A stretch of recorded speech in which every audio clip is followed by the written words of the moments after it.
স্ত্রীর কাছে পুরুষ দুর্বল, কথা কয় না। স্বামী দেখেন বেচারার বেটা 25 বছর পর্যন্ত বাবা মার সাথে ঠিকই থাকলো, স্ত্রী বেচারি যেদিন ঘরের মধ্যে আসলো, কি যে 6 মাস কান পরা দিল, পরের দিন দেখতেছি বাড়ি আলাদা। কথা বলে না কেন? ও ভাই কিসের শক্তি আছে আপনার? 0 পয়েন্টে টলারেন্সে ঘুরে বেড়ান। ওই যে 6 মাসে ওই একজনের বউকে নিয়ে আসলেন, নাম দিলেন বৌমা, নতুন বউ বৌমা, কিন্তু আমি গ্রাম্য ভাষায় বলি এটা বৌমা না ভাই, হলে এটা বোমা। যদি স্ত্রী ভালো হয় তাহলে ভালো বাবা মারে নিয়ে থাকতে পারবেন, আর যদি স্ত্রী খারাপ হয় আর স্ত্রীর মা যদি আরো দাজ্জাল হয় তাহলে তো কথাই নেই। কথা কয় না, ঠিক না বে ঠিক? স্ত্রীর মা কান পরা দেয়, আবার তারা মহিলারা এত পরিমাণে চালাক ভাই, খেয়াল করে দেখবেন মহিলা মা বোন বাপের বাড়ি থেকে যখন আসে তখন ভাবির হাতটা ধরে বলে, ভাবি আমার বাবা বৃদ্ধ, মা বৃদ্ধ, উজুর পানিটা একটু গরম করে দিও। কথা ঠিক না? অথচ এই লেডি মহিলা নিজের বাড়িতে আসার পরে নিজের শাশুড়িকে খাতায় নাই, আছে না না? হযরত আদম আলাইহিস সালাম সাথে সাথে খেলেন, সন্দেহ করলেন, তারপর মহিলার কথা শোনা লাগে এজন্য খেলেন। খাওয়ার সাথে সাথে আদমের কেমন জানি সন্দেহ লাগতেছিল। আস্তে করে যখন গলাদ্যকরণে হচ্ছিল, মজার ব্যাপার দেখেন, এখানে বৈজ্ঞানিক একটা তত্ত্ব লুকায়িত। এই যে এই জায়গায় দেখবেন এটাকে বলা হয় আদম অ্যাপেল। এটা বিজ্ঞানের ভাষায় কি বলা হয়? আদম অ্যাপেল। আপেলের মতো এটা, মহিলাদের সফা, এই জায়গাটা নরম, আমাদের আছে। হাওয়া আলাইহিস সালাম যখন খাওয়ায় দিয়েছে, আদম সন্দেহ করতেছিল, তো যখন পেটে যাচ্ছিল আস্তে আস্তে শরীর থেকে পোশাক খুলে পড়তেছিল। আল্লাহ তাআলা আগে সিম্পটম দিয়েছে। শয়তান, এখানে আরেকটা পয়েন্ট আপনাদেরকে বলি, শয়তান কখনো চায় না যে আপনি পর্দার ভিতরে থাকেন। শয়তান সবসময় আপনার চেহারা দেখতে চায়। যখন আদম আলাইহিস সালাম যখন খাচ্ছিল তখন ওই জায়গাটা সন্দেহ লাগতেছিল, এইভাবে চাপ দিয়ে ধরেছিল, পুরোটাই যায়নি ভাই।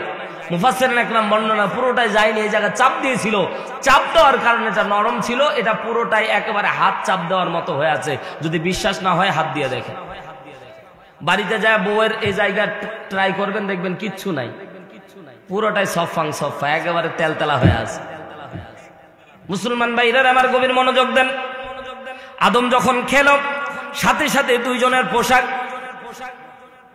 বেহেশতি জান্নাতি পোশাক সাথে সাথে খুলে পড়ল।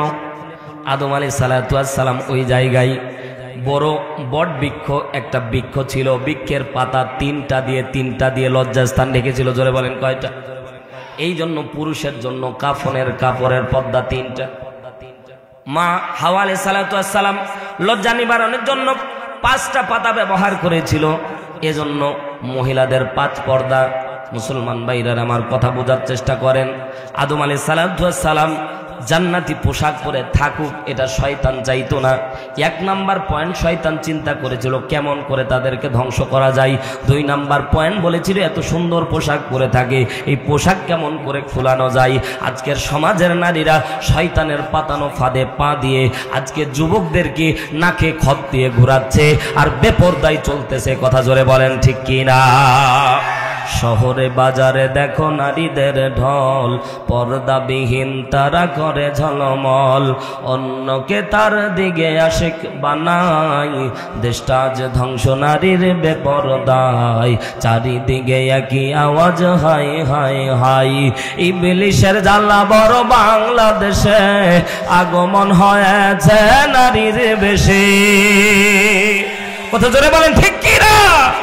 ইবলিশের জ্বালা বড় বাংলাদেশে, আগমন হয়েছে নারীর বেশে, দলে দলে নিয়া নারী মেলা মিলাই, পার্কে বসিয়া ওরা মেলা মিলাই, দেশটা আজ ধ্বংস নারীর বেপরদায়। আর যারা কথা বলেনি তারা ওই দলের। কথা জোরে বলতে হবে, ঠিক না বে ঠিক? পদ্মানিশী মা বোনেরা, শরীরের অঙ্গগুলি যে ঠান্ডার দিন মনে করলাম, ঠান্ডার দিন মনে হয় পোশাক পরবে, কিন্তু খেয়াল করে দেখলাম ভাই পোশাক সবই ঠিক আছে, সামনের দিক ফাঁকা। কথা কয় না কেন? আসল যে জায়গায় দেখা যায় অনেক শিক্ষক মণ্ডলী আমার এখানে আছে, ও আল্লাহর বান্দারা বোঝানোর জন্য কথাগুলি বোঝার চেষ্টা করেন। পুরা দেহটাকে আল্লাহ রব্বুল আলামিন আবৃত করার জন্য দিয়েছে। ঠান্ডার দিন শীত লাগে ভাই, কিসের শীত? কিসের শীত? কোন শীত তাদের কাজে আসে না। আসল জায়গা তাদের ঠিকই ফাঁকা থাকে। কথা বলেন ঠিক কি না? আর সামনে তো 14ই ফেব্রুয়ারিতে কথাই নাই। কথা বলে না কেন? ঠিক না বেঠিক? যুবকেরা এই যে আজকের দিন যাচ্ছে 12ই ফেব্রুয়ারি হাগ ডে, কলাকলি করবে। অসংখ্য যুবক এই পাতানো শয়তানের পাতানো ডোজে এখন গা মিলাচ্ছে। কালকে আসবে ভাই কিস ডে। কি ডে? যুবকেরা জানে, মুখস্থি আছে, কালকে নিয়ত করে আছে। তো কারা কারা আছো এরকম ভাই? তওবা করা লাগবে। 14ই তারিখ ভ্যালেন্টাইন্স ডে, মিথ্যা ভালোবাসার নাম দিয়ে ইহুদি খ্রিস্টান শয়তান আস্তে করে ভ্যালেন্টাইন্স ডে নাম দিয়েছে মিথ্যা ভালোবাসা। এই মিথ্যা ভালোবাসার নাম দিয়ে অসংখ্য যুবতীর লজ্জা নিবারণ, অনেক যুবতীকে ধর্ষণ করা হবে। কথা জোরে বলেন ঠিক কিনা? পাতানো ফাঁদে পা দেওয়া যাবে না মা। গ্রামগঞ্জের ভিতরে আমরা সতর্ক থাকি। কেমন করে খেয়াল করে দেখবেন, জরিনা কিংবা সকিনা যখন সন্ধ্যা হয়ে যায়, কথা কি বুঝতেছেন আমার ভাই? কথা বোঝার চেষ্টা করেন। জরিনা কিংবা সকিনা যখন সন্ধ্যা হয়ে যায়, মা শাসানি দেয়, মারে তুই দেরি করে আসতেছি, একটা দুর্ঘটনা ঘটে গেলে মা তুই স্বামীর মুখ দেখতে পারবি না। কথা বলেন না কেন? এটা হচ্ছে গ্রামগঞ্জের ঘটনা বললাম। কিন্তু শহর অঞ্চলে ভাই রাত 12টার পরে, আমি বিশ্ববিদ্যালয়ের পাশে আমার বাড়ি, ইসলামী বিশ্ববিদ্যালয়ে 8 বছর লেখাপড়া করেছি। হাজী দানেশ বিশ্ববিদ্যালয়ের পাশে আমার বাড়ি। ও আল্লাহর বান্দারা, এই যে রাত 12:30টার পর যখন বাড়ি ফিরি মাহফিল শেষ করে, কোনোদিন 12:30, কোনোদিন 1টা 2টা, খেয়াল করে দেখলাম আল্লাহর নেয়ামতে ভরা। কিসে ভরা? নেয়ামতে ভরা। কেন বললাম? 2 জন যুবক, 1 জন যুবতী। এরা তো আল্লাহর ওলি নাকি বল? আমি বলে থাকি সাধারণ ভাষায়, সেদিন বিশ্ববিদ্যালয়ের সামনে মাহফিল, সেদিনও বলেছিলাম এরা যদি হিজরা না হয় কিছু একটা হবে। কথা বলেন না কেন? হিজরা যদি না হয় কিছু একটা হবে। আল্লাহর বান্দা বান্দিরা, আল্লাহ রব্বুল আলামিন নেয়ামত দান করেছে তোমাদেরকে, দামি নেয়ামত। মা তোমাদেরকে আল্লাহ এত পরিমাণে দামি বানায় দিয়েছে, কিন্তু তোমরা যখন শয়তানের পাতানো ফাঁদে পড়ে যখন ভ্যালেন্টাইন্স ডে একদিন মিথ্যা ভালোবাসা দাও, আর পরের দিন বমি করে পুরা বাড়ি ভাসায় দেয়। ওই সন্তান, অসংখ্য সন্তান ঢাকা শহরের মধ্যে এই 1 মাসের ব্যবধানে, খেয়াল করে দেখবেন আবার 10 মাস পার হয়ে যাওয়ার পরে অসংখ্য ডাস্টবিনের মধ্যে ছোট্ট ছোট্ট বাচ্চা পাওয়া যায়। কথা বলেন না কেন ভাই? বাস্তব কথা, আমার কাছে পত্রিকার গত বছরের কাটিং আমার কাছে আছে। মিথ্যা কথা বলার জন্য আসিনি ভাই, বাস্তব কথা বোঝার চেষ্টা করেন। পদ্মানি সীমা বোনেরা, সস্তায় বিক্রি হওয়া যাবে না মা। তোমরা আল্লাহর কাছে সবচেয়ে বেশি দামি। এজন্য আল্লাহ আদমরে বানাইলো জান্নাতের বাইরে, আর আপনাদের বানাইলো আল্লাহ জান্নাতের ভিতরে। এমনি এমনি বানায় নাই। টায়ার আর টিউব থাকে ভিতরে, টায়ার থাকে। আমাদেরকে আল্লাহ টায়ার বানায়, টিউব বানায় তোমাদের। কিন্তু তোমরা যখন আগে বাইর হওয়ার যখন স্লোগান মারো, আমাদের অধিকার মানতে হবে, বেপরদায় চলতে হবে, এমনি স্লোগান মেরে যখন সামনের দিকে যাই, তখন বলেন টিউব যদি টায়ারের উপরে যায় চলবে। কথা বলেন না কেন? সেদিন যশোরের মাহফিলে যাচ্ছি, আর একটা নারীর মিছিল আসতেছে। কিসের মিছিল ভাই? নারীর মিছিল আসছে, সমান অধিকারের মিছিল দিচ্ছে। তো মিছিল দিচ্ছে, সামনে যারা আছে তারা গেঞ্জি পরে আছে, মিছিল দিচ্ছে এইরকম এইরকম করে। এখন বলেন এইরকম এরকম করে মিছিল দিলে বেকায়দা আছে না নাই? কথা বলতে হবে ভাই। এক পুলিশ ভাই আমাদের মাহফিল ছিল, আমরা যাচ্ছিলাম, তো পুলিশের সাথে আমরা করে চা খাওয়া শুরু করলাম যে অন্তত মিছিলটা যাক, তারপর গাড়ি যাক। পুলিশ ভাই বলছে, হুজুর একটা কথা বলি, রাগ করেন না। বলছে ও যেভাবে সমান অধিকারের মিছিল দিচ্ছে আমারই কিছু করতে মনে হচ্ছে। একটা পুলিশ ডিফেন্সের চাকরি করে, সে বলতেছে এইভাবে বেপরদায় চললে আমাদের তো, ও ভাই যুবক তো ঠিক না, ওরা তো আর হিজরা না রে ভাই। পদ্মানি সীমা বোনেরা, সমান অধিকার। কিসের সমান অধিকার? আল্লাহ অধিকার দিচ্ছে 3 গুণ। কথা বলেন কয় গুণ? আল্লাহ অধিকার দিয়েছে 3 গুণ, আর তুমি অধিকার চাও 2 গুণ।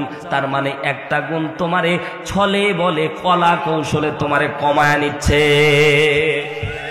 এমনিতেই তোমাকে আল্লাহ 3 গুণ অধিকার দিয়েছে, তোমার টেনশন নাই মা। একটা জিনিস মনে রাখবেন পদ্মানিশী মা বোনেরা, স্বামী যদি হালাল ইনকাম করে, আপনারা যদি খাওয়ায় ভালো আলহামদুলিল্লাহ, স্বামী বেচারা বেঁচে যাবে।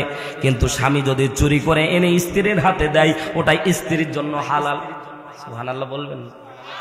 এজন্য মহিলাদের ব্যাপারে আল্লাহ তাআলা এত সব কল্যাণ বলেছে, রাসূল বলেছে 4টা কাজ করলে মহিলা 8টা জান্নাতে যাবে। কোন পুরুষের ব্যাপারে আল্লাহ রাসূল এত সুন্দর কথা বলেনি।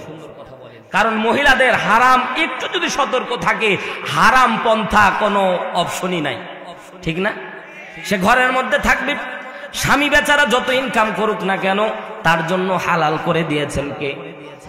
কিন্তু স্ত্রী বেচারা যদি বেতন হলো 20,000 টাকা, কিন্তু বাড়ির মধ্যে যখন স্বামী বেচারা আসে অমনি যখন ঝাড়ি মারে যে 1 লাখ ইনকাম করতে পারো না কেন, হারাম পন্থায় চলে যাও, তখন বেকায়দা। পদ্মানিশী মা বোনেরা দেবের কান্ত লাগিয়ে শোনেন, আদম আলাইহিস সালাতু ওয়াস সালাম হাওয়া আলাইহিস সালাতু ওয়াস সালামকে সাথে সাথে আল্লাহ রাব্বুল আলামিন ঘোষণা দান করলেন, এ আদম হাওয়া, জান্নাত আমি তৈরি করেছি, কিন্তু জান্নাতে বাথরুম নাই। জান্নাতে কি নাই? জোরে বলেন, জান্নাতে কি নাই? বাথরুম নাই। বলবেন হুজুর এত খাবো আর কোনে ছাড়বো? ঠিক না, খাওয়ার আগে ছাড়ার টেনশন করা লাগে ভাই। কারণ খাই আমরা সকালবেলা 10 টাকা, আর সেদিন বাথরুম করতে গেলাম 25 টাকা নিল। কয় টাকা খাইলাম? কয় টাকা ভাই? 10 টাকা খাইলাম। বাথরুমে যায় দেখতেছি সিরিয়াল কুষ্টিয়া পার হয়ে ভেড়ামারা, এদিকে পাবনা আসতে ভেড়ামারা একটা জায়গায় ব্রেক দিলাম, বাথরুমে ঢুকলাম, লেখা আছে 25 টাকা।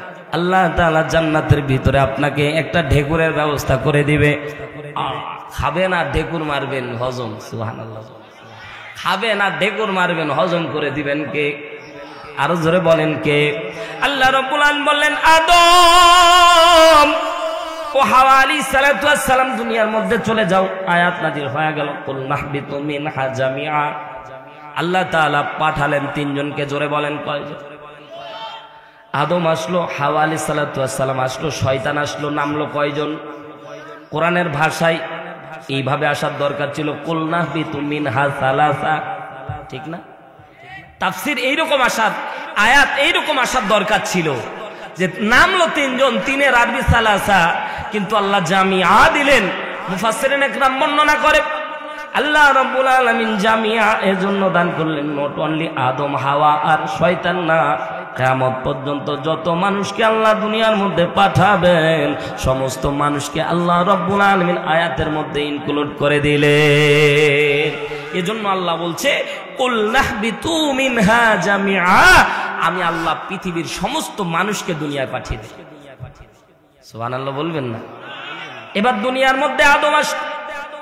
পার্থক্য বলতেছিলাম, শয়তান আবা ওয়াস্তাকবার, সাথে বলেছিল আল্লাহ আমি সেজদা দিব না। আল্লাহ তাআলা বললেন ওয়া কানা মিনাল কাফিরিন, পার্থক্য বুঝাচ্ছিলাম।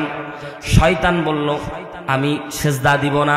আদম যখন দুনিয়ার মধ্যে আসলো, আদম আলাইহিস সালাতু ওয়াস সালাম, হাওয়া আলাইহিস সালাতু ওয়াস সালাম কোন কাজে যেন কাজে মন বসতেছে না। যতদিন পর্যন্ত আল্লাহ রাব্বুল আলামিন আদম এবং হাওয়া আলাইহিস সালাতু ওয়াস সালামকে মাফ করেনি, ততদিন আদম হাওয়া আলাইহিস সালাতু ওয়াস সালাম দুনিয়াবি কোনো কাজের সাথে যুক্ত হয়নি। খালি কান্না করতেছে আর কান্না।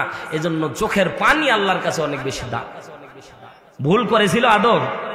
কথা বলেন। এই আয়াতের তাফসীর করতে গিয়ে তাফসীরে জালালাইনের ভিতরে এসেছে যে কিয়ামতের দিন, যেদিন হিসাবের কাঠগড়া দাঁড় হয়ে যাবে, মানুষ দাঁড়ায় থাকবে, তো আদম আলাইহিস সালাতু ওয়াস সালামের সাথে হযরতে মূসার দেখা হবে। সুবহানাল্লাহ জোরে বল। নবী মূসা আলাইহিস সালাতু ওয়াস সালাম বলবে, বাবা একটা প্রশ্ন করি। বলে বাবা করো। বলছে বাবা তুমি যদি ভুল না করতা তাহলে আমাদের এত কষ্ট করা লাগতো। মূসা মানে একটা ব্যতিক্রম নবী ছিল। নবী মূসা আলাইহিস সালাতু ওয়াস সালাম এমন প্রশ্ন রাসূল সাহাবীদের সামনে বলতেছে আর মুচকি মুচকি হাসতেছে। সুবহানাল্লাহ বলে। আল্লাহর নবী বলছেন আদম আলাইহিস সালাতু ওয়াস সালাম রাগী নবী না, এত নরম মানুষ আমি কোনোদিন দেখিনি। যে আমি যখন মেরাজে দেখতেছিলাম তুই এত নরম আমি কাউকে দেখিনি যত নরম আদম আলাইহিস সালাম। সুবহানাল্লাহ। এত নরম কাউকে দেখিনি। এই নরম মানুষটা গরমে এক চর। আর মুসা আলাইহিস সালাম, এই বেটা তোর উপর কোন কিতাব আসছিল? বলছে তাওরাত। বলছে তাওরাত কিতাব লেখা হয়েছিল কখন বলো তো?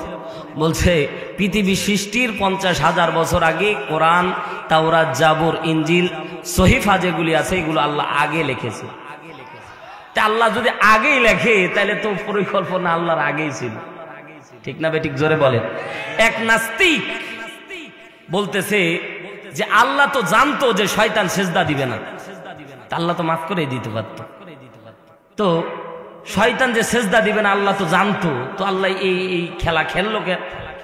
তো এখানে আমরা অনেকে মাহজুর হয়ে যায়, উত্তর দিতে পারি না, ঠিক না? উত্তরটা শিখে নেন। অনেক নাস্তিকেরা আছে যে বলে যে শয়তান তো ভুল করে নাই, শয়তান শুধুমাত্র আল্লাহ যে অস্বীকার করেছিল, আল্লাহ তো আলিমুল গায়ব, জানে আগে পিছনে যে শয়তান সেজদা দিবে না, সে যে শয়তান হবে এটা তো আল্লাহ জানতো, তো কেন হলো? তো এটা প্রশ্নের উত্তর যদি দিতে যায় তাহলে একটু আপনাদেরকে সামনের দিকে, একটু আইনের দিকে নিয়ে আসি। একটা আঁকাবাঁকা রাস্তা যদি আপনার সামনে দেওয়া হয় আর আপনি বাইক নিয়ে যদি যান, বলেন দেখি হর্ন দেওয়ার দরকার আছে না নেই? আপনার ড্রাইভিং লাইসেন্স, আপনার সবকিছু ওকে আছে, আপনি যদি হর্ন না দেন আর কেউ যদি এসে আপনার ধাক্কা দেয়, আপনার অন্যায়, ঠিক না বেঠিক? জোরে বলে। এখন আপনি হর্ন দিয়ে আঁকাবাঁকা রাস্তাটা পার হচ্ছেন, দেখতেছেন পুরো রাস্তা ফাঁকা, কেউ নাই, আপনার হর্ন দেওয়া কি লস হয়েছে? কথা বলেন, লস হয়েছে? আপনি আগে জানতেন না যে সামনে হর্ন দিলে লোকজন থাকলে সরে যাবে, না থাকলে ফাঁকা থাকবে, কিন্তু আপনার দায়িত্ব হচ্ছে হর্ন দেওয়া। এজন্য আল্লাহ তাআলা জানতো যে শয়তান সেজদা দিবে না। এটা শুধুমাত্র আল্লাহ তাআলা বুঝাতে চাচ্ছে যে আমার হুকুম মানলেই মুমিন, না হলে শয়তান। আমার হুকুম যদি মানে তাহলে সে মুমিন, মুসলমান, আর আমার হুকুম যারা মানে না এরাই হচ্ছে শয়তান। কথা জোরে বলেন, ঠিক না বেঠিক? আজকেও সমাজের মধ্যে অসংখ্য মানুষ যারা দিন কায়েমের বিরোধিতা করে, আল্লাহর কসম করে বলি, যতই নামাজ পড়ুক, রোজা করুক, হজ করুক, যাকাত দেখ, এরা মুসলমান না। কথা ধরে বলেন, ঠিক না বেঠিক? আল্লাহ রাব্বুল আলামিন বলেন সূরা মাইদা 44 নম্বর আয়াত, ওয়ামান লাম ইয়াহকুম বিমা আনজালাল্লাহ ফাউলাইকা হুমুল কাফিরুন।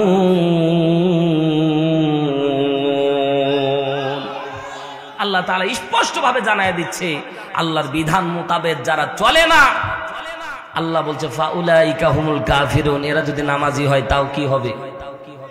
এখন আর কয় না কি হবে? জোরে বলেন, কি হবে?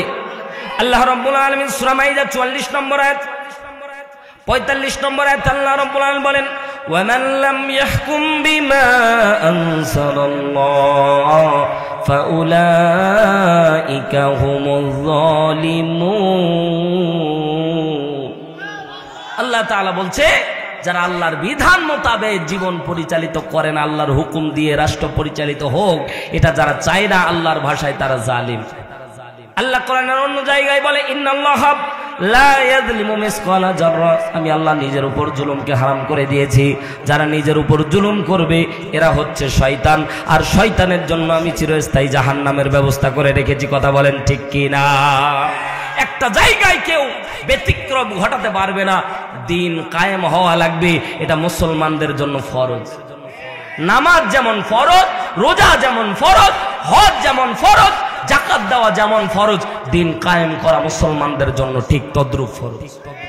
মুসলমান ভাইরা আমার কথা বোঝার চেষ্টা করেন।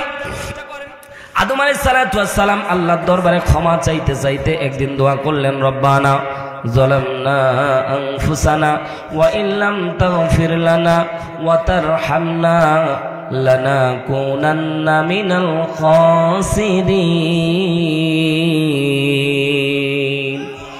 এই দোয়া সবারই জানা আছে না?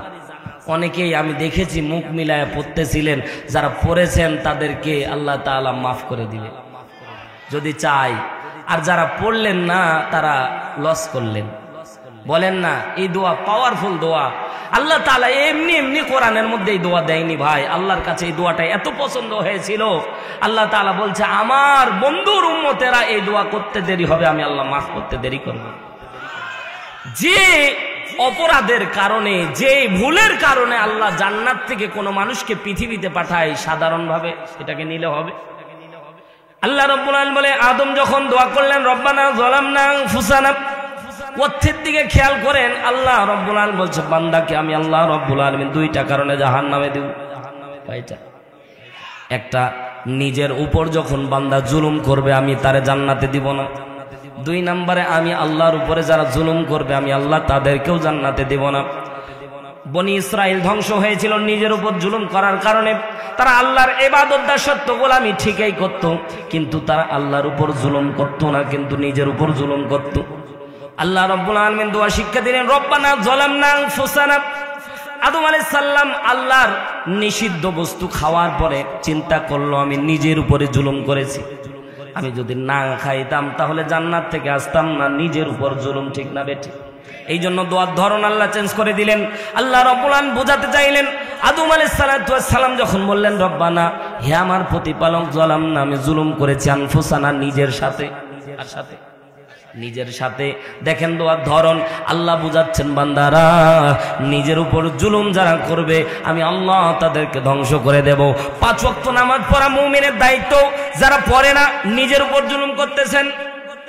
সামনে রমজান মাস, রোজা রাখা আপনার দায়িত্ব, যারা রাখবে না তারা নিজের উপর জুলুম করতেছেন। আল্লাহর হক আপনি নষ্ট করতেছেন। 2 নাম্বার, নিজের উপর জুলুম করতেছেন। এই বডিটাকে আপনি জাহান্নামের জন্য প্রস্তুত করে ফেলছেন। কথা বলেন ঠিক কি না? তো পার্থক্য হচ্ছে, গুনাহ হওয়া মাত্র মুমিন বান্দার দায়িত্ব, কর্তব্য হচ্ছে গুনাহ ক্ষমা চাও। এখানে যারা বসে আছি বলেন তো আমাদের গুনাহ আছে না নাই? আসতে বলবেন আছে না নাই? কম আর বেশি সবারই গুনাহ আছে ভাই। পর্দা নিশি আমার মা বোনেরা, গুনাহযুক্ত আমরা।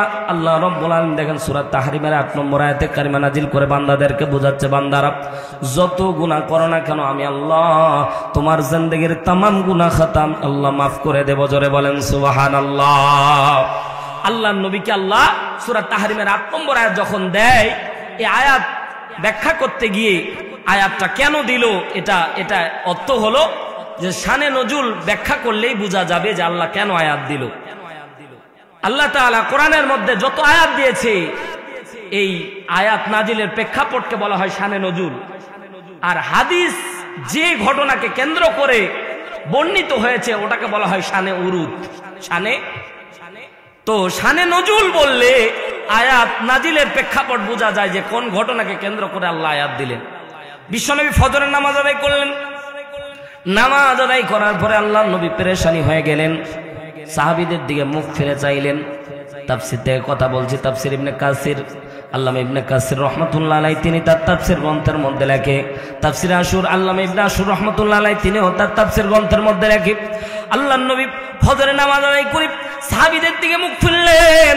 মনের মধ্যে আল্লাহ রাব্বুল আলামিন বিশ্ব নবীকে টেনশনের মধ্যে ফেলে দিলেন। টেনশনটা হচ্ছে আল্লাহর নবী টেনশন করতেছে, আল্লাহ কিয়ামতের ময়দানে আমার উম্মতের গুনাহ যদি থাকে, কিয়ামতের ময়দানে আমার চোখের সামনে যদি আমার উম্মতদেরকে পিটায় পিটায় জাহান্নামের দিকে নিয়ে যাওয়া হয়, এই দৃশ্য আমি রাসূল দেখতে পারবো না। জোরে বলেন আল্লাহু আকবার। এ মুসলমান, দিলের কানটা লাগিয়ে শোনেন, জীবনে অনেক ওয়াজ শুনেছেন ভাই, আজকে দেখেন আল্লাহ রাব্বুল আলামিন কত দয়া করে। এমনি বিশ্ব নবীকে আল্লাহ রাব্বুল আলামিন টেনশনের মধ্যে রাখে নাই, আল্লাহ শুভ সন্ধান করবে এই জন্য। আল্লাহ নবী টেনশন করতেছিলেন। 1 নাম্বার টেনশন, আল্লাহ কিয়ামতের ময়দানে আমার চোখের সামনে আমার উম্মতেরা জাহান্নামী হবে, এই দৃশ্য আমি রাসূল দেখতে পারবো না। 2 নাম্বার, আমার উম্মতের যদি গুনাহ থাকে, আল্লাহ আমার উম্মতের গুনার খাতাগুলি যেন আমার হাতে জমা দেওয়া হয়। সুবহানাল্লাহ। জোরে বলেন, জোরে বলেন। কেউ জমান বন্ধ রাখবে না, জোরে বলেন। মুসলমান ভাইরা আমার, বিশ্বনবী কাদেরকে নিয়ে ভাবতেছেন? মাশাআল্লাহ, আলহামদুলিল্লাহ। উম্মত না ভাই, জোরে বলেন না, কাদেরকে নিয়ে? আমাদেরকে। জোরে বলেন, কাদেরকে নিয়ে? আমাদেরকে নিয়ে বিশ্বনবী ভাবতেছেন। আজীবন কেঁদেছেন উম্মতেরই মায়ায়, ঠিক না বে ঠিক? আজীবন কেঁদেছেন উম্মতেরই মায়ায়, আলোর দিশা পেলাম আমি যে নামের ওসিলায়, সেই রাসূলকে কেউ গালি দিলে তার শানে কেউ কুৎসার ঢালে, বলো কি তা প্রাণে সয়, ব্যথা লাগে বড়, ব্যথা লাগে কলি যায়। কথা জোরে বলেন ঠিক কিনা? এ মুসলমান বিশ্বনবী ভাবনা চিন্তার মধ্যে পড়ে আছে। সাহাবীর মধ্যে আব্দুল্লাহ ইবনে আব্বাস রাদিয়াল্লাহু তাআলা আনহু আস্তে করে বিশ্ব নবীকে ডাক দিয়ে বললেন, নবী গো, আপনার চেহারা দেখে বোঝা যাচ্ছে আপনি কেমন জানি টেনশন করতেছেন। ও পয়গম্বর, আপনার টেনশনের বিষয়টা যদি একটু শেয়ার করতেন মনটা হালকা হতো। কারণ ভাই, কষ্টের কথা যদি বন্ধুর সামনে শেয়ার করা যায় মনটা হালকা লাগে। ঠিক না বেঠিক? জোরে বলে। এ মুসলমান, একটা মানুষের রীতিনীতি আল্লাহ রাব্বুল আলামিন এত দামি একটা মুখমণ্ডল আপনারা দান করেছে, মানুষের সামনে নত করার জন্য না। আল্লাহ রাব্বুল আলামিন এমন মুখমণ্ডল দান করেছে ভাই, মুখের দিকে তাকালেই বোঝা যায় যে কষ্টে আছে না সুখে। কথা বলেন না কেন? মুখের দিকে তাকালেই বোঝা যায় টেনশন করতেছে নাকি ফ্রি মাইন্ডে আছে। এ মুসলমান, মুখের দিকে তাকালেই চোরের মন। কথা বলেন, চোরের মন এখন আর ওই হয় না ভাই, এখন ভালো মানুষের মন চুলি পুলিশ পুলিশ। চোরকে তো ধরে না ভাই, ধরে ভালো মানুষকে। কথা বলেন ঠিক না বেঠি? এখন যুগ জামানে একটু পাল্টায় আছে, কিন্তু পুরো পাল্টায়নি। পুরো পাল্টানোর দায়িত্ব আমাদের। কথা ধরে বলেন ঠিক কিনা? পুরোটাই পাল্টাতে হবে। এই চোর বাটপাট গুলিকে রাষ্ট্রের ক্ষমতা থেকে নামাতে হবে। কথা জোরে বলেন ঠিক কিনা? ডিজিটাল বাংলাদেশ, ডিজিটাল সমাবেশ, ডিজিটাল আশার বাণী, ডিজিটাল করুণা, সবই তো বাহানা। ঠিক না ঠিক? জোরে বলে। ডিজিটাল ব্যবসা হবে সুনাম খাঁটি মিডিয়াতে, ডিজিটাল চোরেরা সব চুরি করে কলম হাতে। কথা জোরে বলে ঠিক কিনা? ডিজিটাল ব্যবসা হবে সুনাম খাঁটি মিডিয়াতে, ডিজিটাল চোরেরা সব চুরি করে কলম হাতে। সাধারণ চোরকে ধরে কারাগারে, কলম চোর ধরে না, সবই তো বাহানা। একটা জুতা চোর ধরা পড়লে তারে কি পরিমাণে মাইর দেয়, আর ওই একই চোর কলমের গুতা দিয়ে লক্ষ টাকা খায়। ওরে সার সার বলতে মুখে ফেনা তুলে। কথা ধরে বলেন ঠিক কিনা? ডিজিটাল ব্যবসা হবে সুনাম খাঁটি মিডিয়াতে, ডিজিটাল চোরেরা সব চুরি করে কলম হাতে। সাধারণ চোরকে ধরে কারাগারে, কলম চোর ধরে না, সবই তো বাহানা। ডিজিটাল বাংলাদেশ, ডিজিটাল সমাবেশ, ডিজিটাল আশার বাণী, ডিজিটাল করুণা, সবই তো বাহানা। এই ডিজিটাল দিয়ে আমাদেরকে খাওয়াইলো। মুখের ফেসটা দেখে বোঝা যায় চোর না বাটপাত। এ মুসলমান, আল্লাহর নবী সাহাবী আস্তে করে বিশ্ব নবীকে বললেন, নবী গো, আপনি যদি আপনার মনের কথাটা শেয়ার করতেন মনটা হালকা লাগতো। আল্লাহর নবী সাহাবীদেরকে বললেন, সাহাবীরা, আমি যে টেনশন করতেছি এটা আমার আর আল্লাহর মাঝে। আল্লাহ যদি সলিউশন দান করে তাহলে তোমাদেরকে বলবো, অন্যথায় তোমাদের সামনে আমি শেয়ার করব না। জোরে বলেন সুবহানাল্লাহ। বিশ্ব নবী সারাদিন ভাবতেছেন। আম্মাজান আয়েশা সিদ্দিকা রাদিয়াল্লাহু তাআলা আনহা সব বিবিরা বারবার করে নবীকে বলতেছেন, নবীজি কেমন জানি টেনশন করতেছেন, কিন্তু না না না, নবী জামা কারোর সাথে শেয়ার করে না। আল্লাহর নবী যখন রাত্রিবেলা ঘুমাচ্ছে, আমার আল্লাহ রাব্বুল আলামিন বিশ্ব নবীকে জিবরাইল স্বপ্নের ভিতরে চলে এসেছে। জোরে বলেন সুবহানাল্লাহ। ওহী নাজিলের একটা পদ্ধতি হচ্ছে স্বপ্ন যোগে আল্লাহ তাআলা বিশ্ব নবীকে ওহী দিয়েছিল। সুবহানাল্লাহ। অনেকেই বলে যে যখন স্বপ্নের কথা বললাম, অনেকে আধ্যাত্মিক জগতে চলে যায় যে রাসূলকে আবার স্বপ্ন যোগে ওহী দিলেন, এটা আবার কেমন গাঁজাখুরি গল্প বলতেছেন হুজুর। অনেকে বলতে পারেন, এজন্য আগে খোলাসা করে নিচ্ছি। কোরআনুল কারীম, আল্লাহ 30 পারা কোরআন, 114টি সূরা, 6236টি আয়াত, আল্লাহ তাআলা 7টি পদ্ধতিতে নাজিল করেছে। জোরে বলেন কয়টি? আর জোরে বলেন। জোর হলো না, জোরে বলেন কয়টি? নির্বাচনও নাই, আমরা স্লোগানও ভুলে গেছি। ঠিক না? 16 বছর কোন ফাঁস দিয়ে নির্বাচন যাইতাম আমরা, টেরও পাইতাম না। কথা ঠিক না বেঠিক? জোরে বলে। এবং ভোট আসলে ভাই, ভোট এমনিতে অটোমেটিক আল্লাহর ফেরেশতারা দিয়ে যাইত। হ্যাঁ ঠিক না? অটোমেটিক এক বৃদ্ধ মহিলা ভোট দিতে যাচ্ছে শখ করে যে 5 বছর পর ভোট না দিলে কেমন হয়। তো যুবকরা বলছে, চাচি ভোট দেওয়া লাগবে না, তোমার ভোট হয়ে গেছে। কথা আমার ভোট হলো মানে দিল কে? কথা তোমার হয়েছে, তোমার বাড়িওয়ালারটাও হয়েছে। বুড়ি চাচি কান্না শুরু করেছে, আহারে তো চাচা আসছিল সত্যি? বলছে হ্যাঁ, চাচারও ভোট হয়েছে। কথা 10 বছর আগে মারা গেল, ভোট দিতে আসার সময় পাইলো, আমার সাথে দেখা করার সময় পাই না। 10 বছর তো চাচা এত ভালোবাসত রে। আমি বেটির বাড়ি নাতনির বাড়ি গেলেও রাত্রে থাকতে দিত না, টাইনে নিয়ে আসতো। ভালোবাসার খাতিরে। আর তো চাচা ভোট দেওয়ার সময় পায়, আমার সাথে দেখা করার সময় পায় না। এই যুগ পার করেছি, কথা জোরে বলেন ঠিক না ঠিক? মুসলমান ভাইরা আমার কথা বোঝার চেষ্টা করেন। এই যে আমরা স্লোগান ভুলে গেছি, ওহী নাজিলের পদ্ধতি কয়টি? আরো জোরে বলেন। এই ভুল করা যাবে না যুবক ভাই, কারণ এখন বর্তমান যুবকেরা মডারেশন হয়ে গেছে। এই যে মোবাইল শরীফ রহমতুল্লাহ আলাই, কি আগে তো বলতাম কোরআন শরীফ, কাবা শরীফ, এখন মোবাইল শরীফ। ও ভাই, এই মোবাইল এত বিপজ্জনক, এখন ডেঞ্জারাস হয়েছে। ছোট্ট বাচ্চা কেবল জন্ম নিয়েছে, কান্না করে, আর অমনি মোবাইল কার্টুন দিয়ে দেয়। সন্তানের হাতে যদি বিষ দিতেন, সন্তানটা কিছুদিন বাঁচত, কিন্তু মোবাইল দেওয়ার কারণে ওই সন্তানটা নষ্ট হয়ে গেছে। কথা জোরে বলেন ঠিক না ঠিক? যুবকের রাত 12টা-1টা পর্যন্ত রাস্তার মধ্যে বসে, আর মোবাইলের মধ্যে যে পাবজি জ্ঞান আর কি জি জ্ঞান আছে। ও ভাই, মোবাইল মনে হচ্ছে ফাইটা যায়। রানী শঙ্কর থেকে মাহফিল করে আসতেছি, ব্রিজের উপর উঠেছি, 3জন যুবক বসে আছে, অমনি কথা মার মার মার। ও ভাই, হুজুর তো এমনি বিপদে থাকে, ঠিক না? আর মার মার যখন পেয়েছে, আমার কলিজা মনে হচ্ছে শালা মারলো রে। পরে জানলা খুলে দেখতেছি, না ও আমারে মার না, ও মোবাইলে মার মার করছে। কথা কয় না ঠিক না ঠিক? রাত 3টা পর্যন্ত মোবাইল টিপি। এমনও ঘটনা ঘটেছে, একই পরিবারে বাবাও ফেসবুক চালায়, সন্তানও ফেসবুক চালায়। সন্তান আবার ফেক আইডি খুলেছে, নাম দিয়েছে কুটকুটিবান। বাবা আবার ওই ফেক আইডিতে রিকোয়েস্ট পাঠায়, হাই হ্যালো করতে করতে এক পর্যায়ে প্রেম হয়ে গেছে। সন্তান একদিন বলছে, বাবা তুমি যার সাথে প্রেম করো ওটা কিন্তু আমি। কথা কয় না ঠিক না ঠিক? জোরে কও ঠিক না ঠিক? যুবকেরা খুব চালাক, মেয়ের নামে আইডি খুলে বন্ধুদেরকে জ্বালায়, আর টাকা নাই। আরে বলদের দলেরা খালি টাকা চাইলে অমনি ফেসবুকে মারে, এমনি বিকাশ আর নগদে মারে। কথা কয় না ঠিক না ঠিক? জোরে বলো ঠিক না ঠিক? যুবক ভাইরা, এই মিথ্যা ভালোবাসা জড়ানো যাবে না। ভালোবাসতে হবে বিয়ের পরে, আগে ভালোবাসা যাবে না। কারণ আগে যতই ভালোবাসা ও নাম দাও, ও ভালোবাসা না ভাই, ওটা মিথ্যা ছলনা। কথা জোরে বলেন ঠিক না ঠিক? ইসলামী বিশ্ববিদ্যালয়ে আমরা ক্লাস করতে আসতেছি, অমনি এক মহিলার একটা ছাগল হারিয়েছে, ছাগল খোঁজার জন্য ভিতরে এসেছে। প্রেমিক আর প্রেমিকা গাছের নিচে বসে, প্রেমিকা করছে, তোমার চোখের ভিতরে আমি দুনিয়া দেখতে পাচ্ছি। তখন চাচি বলতেছে, বেটা, ওর হাত জড়ায় ধরে কান্না করতেছে, আর বলছে, বেটা রে, তুই যদি ওর চোখের ভিতরে দুনিয়া দেখতে পাচ্ছ, আমার ছাগলটা কোনে আছে দেখে দাও তো। তখন করছে যে, ও ছাগল কি আছে নাকি? ও তো মিথ্যা কথা। কথা কন ঠিক না বেটি? আকাশের চাঁদ এনে দেবে, কিসের আকাশে? ও মিথ্যাবাদী। কথা বলেন ঠিক না বেটি? মুসলমান ভাইরা আমার গভীর মনোযোগ দেন। ওহী নাজিলের পদ্ধতি কয়টি? আরো জোরে বলেন। কেন মুখস্থি করাচ্ছি?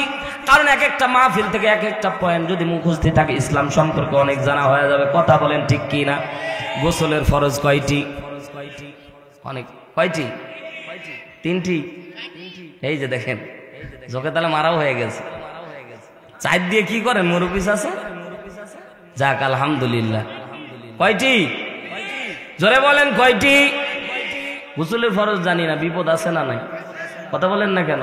কারণ যৌবন আসার পরে যে কেউ যদি বলে যে আমি গোসল ফরজ হয়নি, বুঝতে হবে এ দুর্বল, এর সাথে বিয়ে দেওয়া যাবে না মেয়ের। কথা কন ঠিক না বেঠিক?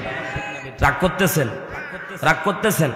সামনে আসেন মুসলমান, জিন্দেগির গুনাহ আমার আল্লাহ রাব্বুল আলামিন মাফ করে দিবে। কেমন করে? একটু গভীর মনোযোগ দিয়ে শোনেন। বিশ্বনবী সাল্লাল্লাহু আলাইহি সাল্লাম, আর লম্বা করা যাচ্ছে না, সময় অত্যন্ত হয়ে যাচ্ছে। 11:27, 12টার ভিতর কমপ্লিট হবে। থাকবেন তো ইনশাআল্লাহ? মুসলমান ভাইরা আমার গভীর মনোযোগ দেন। আল্লাহ নবী সাল্লাল্লাহু আলাইহি সাল্লামকে জিবরাইল আমিন সালাম দিয়ে দিলেন, ইয়া রাসূলুল্লাহ, আল্লাহ রাব্বুল আলামিন আজকে আমাকে জিবরাইলকে পাঠায়েছে, কিন্তু আয়াত দেয় নাই। আজকে সরাসরি কথা বলবেন যিনি রব্বুল আলামিন, তিনি। জোরে বলেন সুবহানাল্লাহ। আজকে আল্লাহ সরাসরি আপনার সাথে কথা বলবে। আল্লাহু আকবার। জোরে বলেন, আর জোরে বলেন আল্লাহু আকবার। আল্লাহ তাআলা বান্দার জন্য যে উপহার, এটা ফেরেশতার দ্বারা দিতে চাচ্ছে না, আল্লাহ ডাইরেক্ট বান্দার উপহারটা বান্দাকে দিতে চাচ্ছে। জোরে বলেন সুবহানাল্লাহ। জিবরাইল আমিন স্কিপ হয়ে গেল। আল্লাহ রাব্বুল আলামিন বিশ্ব নবীকে সালাম দান করলেন, আসসালামু আলাইকা ইয়া রাসূলুল্লাহ। ও পয়গম্বর, আমার সালাম নিবেন। হাবিবুল্লাহ, কেমন জানি আপনি টেনশনের মধ্যে ছিলেন, বলেন তো আপনি কি নিয়ে টেনশন করতেছেন? জোরে বলেন সুবহানাল্লাহ। ও ভাই, জিজ্ঞাসা করতে চাই, মুমিন মুসলমানের মতো আওয়াজ দিবেন, আমার আল্লাহ বিশ্বনবীর মনের খবর জানে কি জানে না? আর জোরে বলেন জানে কি জানে না? আমার আল্লাহ বিশ্বনবীর মনের খবর জানে। তারপরে আল্লাহ নবীকে জিজ্ঞাসা করছেন, নবীজি বলেন দেখি কি নিয়ে টেনশন করতেছেন? বিশ্বনবী বলছেন, ইয়া রাসূলুল্লাহ, বিশ্বনবী বলছেন, আল্লাহ কিয়ামতের ময়দানে আমার উম্মতেরা যদি জাহান্নামী হয়ে যায়, আমার চোখের সামনে আমার উম্মত নর এবং নারীদেরকে জাহান্নামে নিয়ে যাওয়া হলে আমি এই দৃশ্য নিজ স্বচক্ষে দেখতে পারবো না। 2 নাম্বার, আমার উম্মতের যদি গুনাহ থাকে, ও আল্লাহ এই গুনার কিতাবটা আমার হাতে দান করে দেওয়া লাগবে। আল্লাহ তাআলা বিশ্বনবীকে বলছেন, হাবিব বলেন তো গুনার কিতাব নিয়ে, গুনার খাতা নিয়ে কি করবেন? জোরে বলেন না আল্লাহু আকবার। অনেকের মনের মধ্যে প্রশ্ন জাগতে পারে, হুজুর গুনার আবার কিতাব থাকবে, এটা আবার কেমন গাঁজাখুরি গল্প? কোরআনের মধ্যে আল্লাহ স্পষ্টভাবে সূরা বানী ইসরাঈল 14 নম্বর আয়াতে আল্লাহ তাআলা স্পষ্টভাবে জানায় দিচ্ছেন। আল্লাহ তাআলা বলেন, ইকরা কিতাবাকা কাফা বিনাফসিকাল ইয়াউমা আলাইকা হাসিবা। জোরে বলেন আল্লাহু আকবার। আল্লাহ তাআলা বলছেন, ইকরা কিতাবাকা কাফা বিনাফসিকাল ইয়াউমা আলাইকা হাসিবা। কিয়ামতের ময়দানে প্রত্যেক বান্দার এক একটা আমলনামা থাকবে, আল্লাহ আমলনামা বান্দার হাতের মধ্যে দিয়ে দিবেন। এটা কার কথা? আর জোরে বলেন কার কথা? আল্লাহর নবী ওটাই বলছেন, আল্লাহ কিয়ামতের ময়দানে আমার উম্মতের যে গুনার কিতাবটা থাকবে ওটা উম্মতের হাতে না দিয়ে আমার হাতে দিবে। আর একটু মজার ব্যাপার, সামনের দিকে আগান। কেমন গুনার কিতাব থাকবে? কিতাব পাওয়ার পরে আপনি আমি কি অনুভূতি ব্যক্ত করবো আল্লাহ রাব্বুল আলামিন ওটাও কোরআনের মধ্যে বলে দিচ্ছে। মালি হাযাল কিতাব, আল্লাহ এবার কেমন কিতাব হাতের মধ্যে দিলেন? লা ইউগাদিরু সগীরা ওয়ালা কাবীরা। এখানে ছোট আমলটা বাদ যায় নাই, বড় আমলটা বাদ যায় নাই, সব আমল যিনি লিখে রেখেছেন, চিৎকার দিয়ে বলেন তিনি কে? ফামান ইয়ামাল মিসকালা যাররাতিন খায়রান ইয়ারা ওয়া মান ইয়ামাল মিসকালা যাররাতিন শাররান ইয়ারা। জোরে বলেন আল্লাহু আকবার। আল্লাহ বলছে, বান্দা বিন্দু পরিমাণে ভালো আমল যেটা করেছো এটাও আমি আল্লাহ তোমার জন্য লিপিবদ্ধ করে দিয়েছি, এটার প্রতিদান প্রতিফল আমি আল্লাহ কিয়ামতের ময়দানে দিব। আর বিন্দু পরিমাণে মনে মনে জাররা পরিমাণে যে গুনাহ করেছো এটাও আমি আল্লাহ লিখে রেখেছি বান্দা, তোমার জন্য কোনো মিসগাইড হওয়ার সুযোগ। সূরা ইনফিতার আয়াত নাম্বার 11 আল্লাহ রাব্বুল আলামিন বলেন, কিরামান কাতিবিনা ইয়ালামুনা মা তাফআলুন।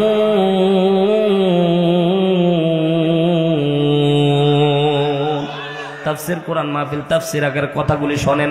আমার আল্লাহ রাব্বুল আলামিন ডাকতে বলেন কিরামান কাতিবিন। গ্রামগঞ্জে আমরা মনে করি কিরামান কাতিবিন মানে 2 জন ফেরেশতা, ঠিক না বেঠিক? জোরে বলেন। কিন্তু না না না, মুহাদ্দিসিন একরাম, এখানে আরবি প্রভাষক মুহাদ্দিসিন একরাম আছে, কিরামান মানে সম্মানিত। কিরামান বহুবচন, কিরামান বহুবচন, কাতিবিন বহুবচন, কাতেব একবচন, কাতিবিন বলে আবার টান দেওয়া হয়েছে বহুবচন। আল্লাহ রাব্বুল আলামিন বলছেন কিরামান সম্মানিত লেখকদ্বয় ফেরেশতারা। এত পরিমাণে ফেরেশতা আছে বান্দা তোমরা কল্পনাও করতে পারবা না। প্রত্যেকটা ফেরেশতা তোমার জন্য পুঙ্খানুপুঙ্খভাবে লিখে রেখেছে। ইয়ালামুন মুজারের সিগা, তারা জানে এবং জানবে। মা লা তাফআলুন, এখানেও আল্লাহ মুজারের সিগা দিয়েছে। আপনার আমলনামায় যে ফেরেশতারা আল্লাহ রাব্বুল আলামিন কমপ্লিট ভাবে রেডি করে রেখেছেন, ওই ফেরেশতারা আপনি মরা পর্যন্ত যা করবেন সব কিছু তারা জানে, কিন্তু লিখবে না যতক্ষণ পর্যন্ত আপনি আমলটা না করবে। মুসলমান ভাইরা আমার গভীর মনোযোগ দেন। আল্লাহ রাব্বুল আলামিন আরো স্পষ্টভাবে কোরআনের মধ্যে স্পষ্টভাবে জানায় দেয়, বান্দাকে আল্লাহ রাব্বুল আলামিন কিয়ামতের ময়দানে যখন হাজির করবেন, রাগ করতেছেন নাকি মুসলমান? আর অল্প সময় চালালে থাকবেন তো ইনশাআল্লাহ। মুসলমান গভীর মনোযোগ দেন। আল্লাহ তাআলা কিয়ামতের ময়দানে বান্দাকে যখন হাজির করবে, আল্লাহ তাআলা বান্দাকে হাজির করার পরে বান্দা একটা প্রশ্ন তুলবে, প্রশ্ন থ্রো করবে, বলবে আল্লাহ ফেরেশতা কার? ফেরেশতা বলেন তো কার? জোরে বলেন। গুনাহ লিখেছে কে? ফেরেশতারা, ঠিক না? আল্লাহ তাআলা, আল্লাহর ফেরেশতারা গুনাহ লিখেছে আমার। ওই বান্দা মুজরিম বান্দা কিয়ামতের ময়দানে আল্লাহকে বলবে, আল্লাহ ফেরেশতা তোমার যা মন চাই তাই লিখেছে, আমি এগুলো করি নাই। অস্বীকার করবেন, অস্বীকার করবেন। এটা আল্লাহ কোরআনের মধ্যে আল্লাহ তাআলা এটাও কোট করে জানায় দিচ্ছে, এ বান্দা, যখন বান্দা অস্বীকার করে বসবে, আল্লাহ ফেরেশতাও তো তোমার লেখলো, তোমারই ফেরেশতা, তোমার মন মতোই লিখেছে, আমি এটা করিনি। আল্লাহ রাব্বুল আলামিন সূরা ইয়াসিন আয়াত নাম্বার 65, বিশ্বাস না হলে বাড়ি যায় মিলাবেন। আল্লাহ রাব্বুল আলামিন বলে, সাথে সাথে আল্লাহ ধমক দিবে, আল ইয়াউমা নাখতিমু আলা আফওয়াহিহিম ওয়া তুকাল্লিমুনা আইদিহিম ওয়া তাশহাদু আরজুলুহুম বিমা কানু ইয়াকসিবুন। আল্লাহ তাআলা বলবে, খবরদার, আল ইয়াউমা নাখতিমু আলা আফওয়াহিহিম, মুখের মধ্যে তালা মেরে দাও, যা ইচ্ছা তাই বলতেছি, আজকে আর কোনো কথা চলবে না। আল্লাহ রাব্বুল আলামিন বলে, ওয়া তুকাল্লিমুনা আইদিহিম, ইয়াদুন এক বচন, আইদিহিম আল্লাহ বহু বচন দিয়েছে। আল্লাহ বলে শুধুমাত্র দুই হাত, দুই হাতকে বহু বচন বলা হয় না, বহু হাত, ঠিক না বেটি? কারণ ভাই অনেক সময় দুই হাতের বাইরে আরেকটা হাত থাকে অজুহাত, দুই হাতের বাইরে আরেকটা হাত থাকে ক্ষমতার হাত, কথা বলে না? কারণ একটা নিরপরাধ মানুষকে তার ক্ষমতার জোর আছে, গায়ের মধ্যে কোনো শক্তি নাই, ধাক্কা দিলে পড়ে যাবে, আছে না নাই? গায়ের মধ্যে যখন হাত দিতে যাবেন সে বলবে, খবরদার আমার গায়ে হাত দিয়ে দেখ, আমি দেখে নেব। তার মানে সে বুঝাতে চাচ্ছে আমার একটা হাত আছে, আমার এই যে দুই হাত দেখছো, দুই হাত দুর্বল, কিন্তু আমার ক্ষমতার হাত আছে, খালি হাত দিয়ে দেখতো 14 গোষ্ঠী আমি নিপাত করে ছাড়বো। কথা বলেন না কেন? আল্লাহ রাব্বুল আলামিন বলছেন, আল ইয়াউমা নাখতিমু আলা আফওয়াহিহিম ওয়া তুকাল্লিমুনা আইদিহিম, এজন্য আইদিহিম ব্যবহার করেছে। আল্লাহ রাব্বুল আলামিন বলছে, তোমার যত হাত আছে সব হাতের জবান খুলে দেওয়া হবে, প্রত্যেকটা হাত সাক্ষী দিবে। হাতের সেদিন আল্লাহ তাআলা জবান খুলে দিবে, হাত সাক্ষী দিবে। ওই যে ক্ষমতার হাত দিয়ে নিরপরাধ মানুষটিকে তুমি জেলখানার মধ্যে নিয়েছিলা, নিরপরাধ মানুষটিকে তুমি আয়না ঘরের মধ্যে বন্দী করে দিয়েছিলা, নিরপরাধ মানুষটিকে তুমি ফাঁসির কাস্টে নিয়ে যেয়ে ফাঁসি দিয়েছ, নিরপরাধ মানুষটিকে তুমি জঙ্গি বলে চালায় দিয়েছো। এই ক্ষমতার হাতের মুখকে আল্লাহ খুলে দেবে। সেদিন বলবে, আল্লাহ ক্ষমতার অপব্যবহার করে ওই নিরপরাধ মানুষটিকে মারা হয়েছিল। আল্লাহ তাআলা বলবে, ওয়াতাশহাদু আরজুলুহুম, পা সাক্ষী দিবে, আল্লাহ হাত যা বলেছে সব সত্য কথা বলেছে। কিয়ামতের ময়দানে ফাঁকি দেওয়ার কোনো সুযোগ থাকবে না। বিশ্বনবী সাল্লাল্লাহু আলাইহি সাল্লাম আল্লাহ রাব্বুল আলামিনকে বললেন, ও রাব্বুল আলামিন, কিয়ামতের ময়দানে আমার উম্মতের গুনার কিতাবটা আমার হাতে দান করবেন। এটা হয় মুফাসসিরিন একরাম বর্ণনা করে, তাফসীরের মধ্যে লেখে, আল্লাহ রাব্বুল আলামিনকে বলছেন, আল্লাহ আমার উম্মতের গুনার কিতাবটা যখন পাবো, উম্মতের গুনার পৃষ্ঠাগুলি ছিঁড়ে ছিঁড়ে ওইগুলো ফেলে দিয়ে উম্মতের জান্নাতে নিয়ে চলে যাব। হয় নাই? জোরে বলেন না। আমি জানি প্রেমের পাগল সে তো মদিনায়, প্রেমানলে ডুবে মরি, প্রেমানলে ডুবে মরি, ওহে রব্বানা আমি জানি প্রেমের পাগল সে তো মদিনায়। কথা বলেন ঠিক কি না? বলতে পারলেন না সুবহানাল্লাহ? চিৎকার দিয়ে বলেন, বিশ্বনবী কি কথা বলতেছি আপনি বুঝতে পারেন নাই? আপনার গুনার কিতাবটা আল্লাহর নবী চাইবে, আল্লাহ আমার উম্মতের যে গুনাহ আছে গুনার কিতাবগুলি দেন। আল্লাহ বলছেন, হাবিব গুনার কিতাব নিয়ে কি করবেন? বিশ্বনবী বলছেন, আল্লাহ গুনার কিতাবের পৃষ্ঠাগুলি, গুনার পৃষ্ঠাগুলি ছিঁড়ে উম্মতের জান্নাতে নিয়ে চলে যাব। হয় নাই? হয় নাই? জোরে বলেন আল্লাহু আকবার। জবান ছেড়ে দিয়ে বলেন আল্লাহু আকবার। আল্লাহর নবী ডাক দিয়ে বললেন, আল্লাহ উম্মতের গুনার পৃষ্ঠা ছেড়ে দেব। অমনি আল্লাহ ডাক দিয়ে বলছেন, পয়গম্বর আপনি যা ভাবতেছেন তা না, কিয়ামতের দৃশ্য অত্যন্ত ভয়ানক থাকবে। কথা বলেন ঠিক কি? বাবা তার সন্তানকে চিনবে না, সন্তান তার মাকে চিনবে না, মা তার সন্তানকে চিনবে না, মা দূর দূর করে সন্তানকে তাড়ায় দিবে। ও ভাই, দুনিয়ার মধ্যেই তো এদিক সেদিক হলে বাবা তার সন্তানকে চিনে না। কথা বলেন ঠিক কি? আপনারা বর্ডার এলাকার মানুষ বললে বুঝতে পারবেন। বর্ডার থেকে মনে করেন পাশের ইন্ডিয়ার থেকে কেউ ডাইলের বোতল পাচার করতেছে। কিসের বোতল? আমি আগে যখন উত্তরাল সিদ্দিকা কামিল মাদ্রাসায় আলিম পড়তাম তখন ডাইল বুঝতাম না। আমাকে একদিন বললো যে হুজুর ডাইল খাবেন? ডাইল তো খাওয়া যায়, কিন্তু পরে বোতল এনে দিচ্ছে। আমি তো লেখা আছে ফেন্সি ডিল, কোথায় এটা বাংলা ডাইল। কথা কয় না, ঠিক না বেঠিক? আমার চোখের সামনে ঘটে যাওয়া ভাই। ডাইল খোর যারা আছে এরা যে কত বেকায়দার আল্লাহ তাআলা ভালো জানে। র্যাব বাহিনী অভিযান করেছে, অমনি একজনকে ধরেছে। মায়ের এক যখন কোমরের মধ্যে মেরেছে, ওদের ভাই শক্তি থাকে, ডাইল খোরদের শক্তি থাকে, কোমরের মধ্যে র্যাব একটা মেরেছে, অমনি মাটির মধ্যে শুয়ে গেছে। দেখতেছে খালি নিঃশ্বাস খালি আপ ডাউন করতেছে, উঠতেছে না, নড়তেছেও না, চড়তেছে। আরেকজন র্যাব করছে, এরি যদি মরে যায় রে বিপদ রে। তখন আরেক র্যাব আস্তে করে ডাইলের বোতলটা খুলে দিয়ে ওর নাকের কাছে ধরেছে, এমনি করে উঠায়, ও উঠে। এই নিশা কি যে নিশা আল্লাহ জানে, কথা কয় না, ঠিক না বেঠিক বলে। ডাইলের বোতল পাচার করতেছে 1 কার্টুন ডাইল সহকারে, যদি র্যাবের সামনে ধরা পড়ে, আর আপনার সন্তান যদি র্যাবের সামনে ধরা পড়ে, আর আপনি যদি সামনে যান, বলেন দেখি কুকুর যেমন হাইড্রোলিক ব্রেক মারে, আপনি মারবেন কিনা? যাই বলবেন যে আমার বেটা, না দৌড় মারবেন? দৌড় মারবেন না? কারণ যদি দৌড় মারবেন, কারণটা কি? র্যাব বাহিনী যদি শুনতে পারে যে ও সন্তান যদি বলে স্যার ওটা আমার বাবা, আগে বাবারে ধরবে, ঠিক না বেটি? সন্তান আমের গাছে আম পাড়তে উঠেছে, বাড়ির মালিক ধরে ফেলেছে, ধরে বলতেছে বেটা তোর বাপরে বিচার দিব। তখন ওই সন্তান হাসা শুরু করেছে যে বেটা তুই চুরিও করিস, হাসিস, বলছে আপনি কারে বিচার দিবেন? আরেক গাছে তো আব্বা উঠে আছে। কথা হয় না? বাপ যদি চোর হয় তো বিচার দেওয়ার জায়গা আছে ভাই। তো বলেন যদি সন্তান ধরা পড়ে, এই বাপ কি সাক্ষী দিবে যেটা আমার সন্তান, না দৌড় মারবে? দুনিয়ার মধ্যে বোঝানোর চেষ্টা করতেছি, দুনিয়ার মধ্যেই তো ভাই এদিক সেদিক হলে সন্তান বাপরে চিনে না, সন্তান বাপরে চিনে না, বাপ সন্তানরে চিনে না। কথা বলেন ঠিক কিনা? পরকালীন দৃশ্য ভিন্ন থাকবে। আল্লাহ বোঝাচ্ছেন হাবিব আপনি যা ভাবতেছেন তা না, কিয়ামতের দৃশ্য অত্যন্ত ভয়ানক থাকবে। সেদিন আপনি যদি আপনার উম্মতের গুনার পৃষ্ঠাগুলি ছিঁড়ে উম্মতের জান্নাতে নিয়ে চলে যান, তাহলে অন্যান্য নবীর উম্মতেরা তাকায় তাকায় আমার সামনে স্লোগান মারবে, আল্লাহ তুমি অবিচার করলা, তোমার বন্ধু বলে উম্মতদেরকে জান্নাতে পাঠায় দিলা, আর আমাদেরকে তুমি হিসাবের কাট করে হিসাব নিচ্ছ, আমরা হিসাব দেব না। ব্যতিক্রম একটা পরিবেশ তৈরি হবে। কথা বলেন ঠিক কিনা? বিশ্বনবী আমার লজ্জা পেয়ে গেলেন। মুফাসসিরুল ইকরাম বর্ণনা করে আল্লাহর নবী যখন লজ্জা পেয়েছে, মাথাটা নিচু করেছে, আল্লাহ রাব্বুল আলামিন সূরা তাহরিমের 8 নম্বর আয়াতে কারিমা নাযিল করে দিয়েছে। জোরে বলেন সুবহানাল্লাহ। আল্লাহর নবী সাল্লাল্লাহু আলাইহি সাল্লামকে আল্লাহ রাব্বুল আলামিন বোঝাচ্ছেন, ইয়া আইয়ুহাল্লাযীনা আমানু তুবু ইলাল্লাহ। আর জোরে বলেন আল্লাহু আকবার। আল্লাহ তাআলা বিশ্বনবীকে বলছেন, ইয়া আইয়ুহাল্লাযীনা আমানু, ও হে যারা ঈমানদার নর নারী, হাবিব আপনি উম্মতকে ঘোষণা করে দিবেন তুবু ইলাল্লাহ, বান্দার যখন পাপ কাজ হবে, তারা বান্দারা ফিরে আসবে, আমি আল্লাহর দিকে তওবা করবে। কেমন তওবা করবে? তাওবাতান নাসুহা, একনিষ্ঠ তওবা করে বান্দা যদি ফিরে আসতে পারে, বান্দার তামাম গুনাহ খাতা আমি আল্লাহ মাফ করে দেব। বিশ্বনবী মাথা নিচু করে আছেন, আল্লাহর নবীকে আল্লাহ বুঝাচ্ছেন, হাবিব উম্মতের যদি গুনাহ মাফ করে দেওয়া হয়, ও হাবিব আপনি যেটা ভাবতেছেন গুনার খাতা নেবেন, আমি আল্লাহ তো গুনাহ আগেই মাফ করে দেব। ও ভাই যদি মাফ হয়ে যায় তাহলে কি গুনার খাতা থাকবে? জোরে বলেন না কেন?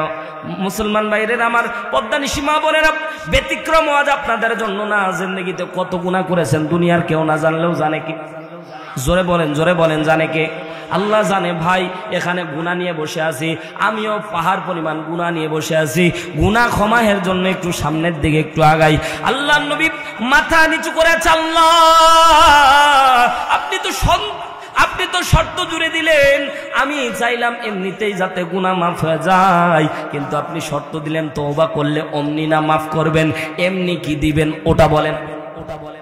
সুবহানাল্লাহ, জোরে বলেন না। আল্লাহ কাদের জন্য আবদার করতেছে? আমাদের জন্য। মাশাআল্লাহ, আলহামদুলিল্লাহ, জোরে বলেন আল্লাহু আকবার। আল্লাহর নবী বলছেন, আল্লাহ এটা তো শর্ত দিলেন যে উম্মত গুনাহ করার পরে তওবা করবে, অমনি মাফ করবে, এমনি কি দিবেন তাই বলে। আল্লাহ রাব্বুল আলামিন কোরআনের মধ্যে আয়াত খুলে দেখেন, সূরা তাহরিমের 8 নম্বর আয়াত, ছোট না ভাই, লম্বা আয়াত। আল্লাহর নবী এভাবে প্রশ্ন করতেই আছে, আল্লাহ তাআলা আয়াত বাড়াইতেই আছে। সুবহানাল্লাহ, জোরে বলেন।